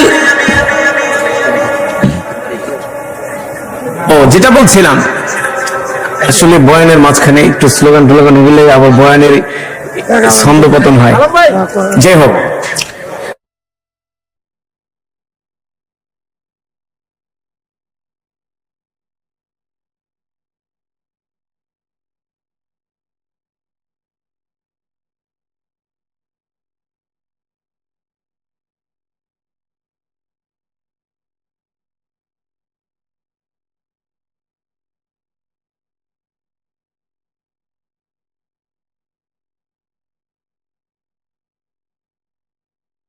ওরে গেলেন মদিনা চলে, দারুন না দোয়াই বসে যুক্তি করিল সবে, জীবন সহ মেরে দিব দিনের নবীকে নবী, মক্কা ত্যাগ করে গেলেন মদিনা চলে। ও নবী যাইবারি কালে কেঁদে কাবাকে বলেন, আবার আসিব ফিরে আল্লাহ চাহিলে নবী, মক্কা ত্যাগ করে গেলেন মদিনা চলে। উপস্থিত চলমান সভার নির্বাচিত সুযোগ্য সভাপতি সাহেব, উপস্থিত আকাশের তারকা সাদৃশ্য ওলামায়ে কেরাম, সামনে বসে থাকা ইসলাম পিপাসিত শ্রোতা মণ্ডলী, পর্দার অন্তরালী অবস্থানরতা আমার জরুরির জাতিমা ও বোনেরা, সমস্ত রকমের প্রশংসার যিনি মালিক তিনি হলেন আমাদের রব। সেই রবের শেখানো ভাষার মাধ্যমে আমরা প্রশংসা আদায় করি, সকলে বলি আলহামদুলিল্লাহ। শান্তি বর্ষিত হোক আমাদের প্রাণ প্রিয় নবী নূরে নজর লখতে জিগার মা আমিনার লাল মরুর দুলাল সৈয়দুল মুরসালিন খাতামুন নবীন জনাবে মুহাম্মদুর রাসূলুল্লাহ সাল্লাল্লাহু আলাইহি ওয়াসাল্লামের উপর আল্লাহুম্মা আমিন। আজকে একটা গুরুত্বপূর্ণ বিষয়ের উপরে কথা বলার চেষ্টা করব। আপনারা যারা বসে আছেন একটু ধৈর্যের পরিচয় দিয়ে বসবেন। মা ও বোনেরা আপনারাও যারা আছেন একটু বসবেন, কারণ এই অবস্থাতে মানুষকে বসিয়ে রেখে কথা বলাটাও খুব দুষ্কর। কারণ মানুষ উঠবো প্রস্তুতি নিয়েই বসে আছে। এখন যত ভালোই কথা বলা যাক, মেমোরির ভিতরে আর নতুন কিছু লোড হবে বলে আশা করা যায় না। মানুষ যাব এই মনোভাব নিয়েই বসে আছে। কিছু মানুষ দাঁড়িয়ে আছে যে দেখি এত প্রচার তো করা হলো, তা আসলে কেমন একটু টেস্ট করি, এই মনোভাব নিয়ে দাঁড়িয়ে আছে গেটের কাছে। ভালো লাগলে কিছুক্ষণ থাকবো, আর ভালো না লাগলেই খসবো। তবে ভাই রাত যথেষ্ট হয়েছে, তো মানুষের একটা স্বভাব, রাত না হলে মানুষ আসছে না, আর রাত হয়ে গেলে থাকছে না। কি করবে এখন কর্তৃপক্ষ, তাই না? মাঠ একেবারে 8:30 9টা পর্যন্ত খালি, আর 12টা হতে হতেই বলছে আর পারছি না, বাড়ি যাব। তাহলে মিডিলে 3 ঘন্টা, 3 ঘন্টার জন্য এত বড় প্যান্ডেল, এত লাইট, এত মাইক, এত বক্তা বাইরে থেকে নিয়ে এসে লাভটা কি হচ্ছে? সেই জন্য প্রোগ্রাম যদি সন্ধ্যায় শুরু করা যায়, মাগরিবের পর থেকেই রাত 12টায় শেষ হয়ে গেলে কোনো সমস্যা থাকে না। কিন্তু দেখা যাচ্ছে ওইদিকে রাত 9টার আগে শুরু করাই যাচ্ছে না। শুরু করবে কাদেরকে নিয়ে? আপনাদের জন্যই তো এত বড় কিছু। তো আপনারাই যদি না আসেন তাহলে কি করে চলবে? সেই জন্য আগামী বছর থেকে মাগরিবের পর শুরু করবেন, সকলে আসবেন, এই প্রস্তুতি আপনাদেরকে নিতে হবে। আর আলহামদুলিল্লাহ আপনারা যেহেতু চলে যাচ্ছেন, সেই জন্য আপনাদেরকে একটু বলেই দিই, আজ থেকে মনে হয় 4-5 বছর আগে আমি এসেছিলাম মাদ্রাসায়, এই মাদ্রাসাতেই। তখন মাদ্রাসার এত কিছু উপলব্ধি করতে পারিনি। তবে আলহামদুলিল্লাহ এই কয় বছরের মধ্যে যথেষ্ট আপনাদের মাদ্রাসার মান উন্নয়ন ঘটেছে। আলহামদুলিল্লাহ একটা মহিলা বিভাগও আপনারা করেছেন, চমৎকার ডিজাইন আপনারা বানিয়েছেন, আলহামদুলিল্লাহ। কাজে আপনারা যে প্রতিষ্ঠান যেভাবে আগিয়ে নিয়ে যাচ্ছেন, আপনারা প্রতিষ্ঠানের প্রতি নজর রাখবেন। আপনারা আপনাদের ছেলে মেয়ে উভয়কে মাদ্রাসায় ভর্তি করে ইহকাল এবং পরকালে সফলতা নিয়ে আসার জন্য আপনারা সকলেই চেষ্টা করবেন। এই দাবি দাওয়াত আপনাদের কাছে রেখে আজকের বক্তব্যের বিষয় শুরু করছি। বক্তব্যের বিষয় হবে সফলতা বনাম বিফলতা। শুরুতে একজন 1000 টাকা দিয়েছে, আল্লাহ তুমি কবুল করো। আজকের বক্তব্যের বিষয় হবে সফলতা বনাম বিফলতা। সফলতা আমরা কাকে মনে করি আর আল্লাহ কাকে সফল মনে করেন, এই বিষয়কে সামনে রেখে কোরআন এবং হাদিসকে দিয়ে বাস্তবকে সামনে রেখে কিছু কথা আপনাদেরকে বলার চেষ্টা করব। একটু ধৈর্যের পরিচয় দিয়ে বক্তব্যের বিষয়টিকে শ্রবণ করবেন ইনশাআল্লাহ। এ পৃথিবীর মানুষ আমরা তাকেই বড় সফল মনে করি অর্থনৈতিক দিক থেকে যে যত উন্নত, এবং আমরা মনে করি ওই ব্যক্তিকেই আল্লাহ সুবহানাহু ওয়া তাআলা বেশি ভালোবাসেন, এই জন্য অর্থনৈতিক দিক থেকে একে এত উন্নতি করেছে। এই ভাবনা চিন্তা মানুষের, এবং যে ব্যক্তি অর্থনৈতিক দিক থেকে উন্নত সে নিজেও দাবি করে আল্লাহ আমাকে খুব ভালোবাসে বলেই এত সম্মান এবং এত অর্থ আমাকে দিয়েছেন। কিন্তু আসলেই কি এটা সত্য? আপনাদেরকে কোরআন থেকে কথাগুলিকে বলার চেষ্টা করব, তার আগে কিছু বাস্তবিক কথা বলি। এই পৃথিবীর মধ্যে একজন ব্যক্তি ছিল, হযরত নবী মুসা আলাইহিস সালাতু ওয়াস সালামের জামানায়, নাম তার কারুন। কারুনকে আল্লাহ বহু সম্পদের মালিক বানিয়েছিলেন। ওই সম্পদের মালিক হওয়ার কারণে আত্মীয় স্বজন থেকে শুরু করে বন্ধু বান্ধবী যারা ছিল তারা সবাই মনে মনে ভাবতো আর বলতো যে কারুনকে আল্লাহ ভালোবাসেন বলেই এত সম্পদের মালিক বানিয়েছেন, আর সম্পদ যার যত তার সম্মান তত।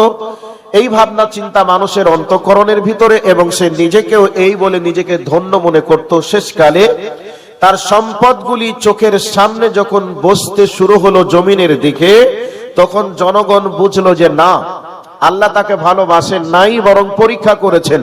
আর আল্লাহ আমাদেরকে ভালোবেসেছেন বলেই আমরা যেমন ছিলাম এখনো তেমন আছি। এ ভাবনা চিন্তা মানুষ করেছিল। এক কথাই আমি আপনাদেরকে বলতে চাচ্ছি যে এই দুনিয়ায় সম্পদ যার যত বেশি, সে নিজেকে মনে করে আমি সফল, এবং সে মনেও করে যে আল্লাহ আমাকে ভালোবাসেন বলেই এত সম্পদের মালিক বানিয়েছেন। ঠিক তেমনি একজন কারুন, সে নিজেকে মনে করতো আল্লাহ আমাকে ভালোবাসেন, এই জন্য আমি এত সম্পদের মালিক এবং আমি নিজে সফল। এ পৃথিবীর বর্তমান প্রেক্ষাপটে কারুর ছেলে যদি 3টা হয় আর 3টা ছেলেই যদি চাকরি পায়, তাহলে সেই বাপ নিজে মনে করে আমি সফল, আর আমি সফল সন্তানের পিতা, আর ওই সন্তানগুলি মনে করেন আমার পিতা সফল, এই জন্য 3টা ভাই আজকে আমরা চাকরি করি। এখন মানুষও তাদেরকে এ ব্যাপারে ভাবে যে সত্যিই এই ব্যক্তি একেবারে সৌভাগ্যবান, যার কারণে 3টা ছেলেই আজকে সরকারি চাকরি করে। এরকম নিজে ভাবে, মানুষজন মনে করে। আসলেই সম্পদ এগুলি কি ভালোবাসার মানদণ্ড? এগুলি কি সফলতার মাপকাঠি? জি, আপনাকে এবার এই জায়গাটাকে একটু সাইড করে চলে যাচ্ছি। এই পৃথিবীর মধ্যে মহান মানুষ নবী মুহাম্মদুর রাসূলুল্লাহ সাল্লাল্লাহু আলাইহি ওয়াসাল্লাম, ওনার থেকে সফল মানুষ পৃথিবীতে কেউ ছিল? ওনার থেকে আল্লাহর নৈকট্য লাভকারী আর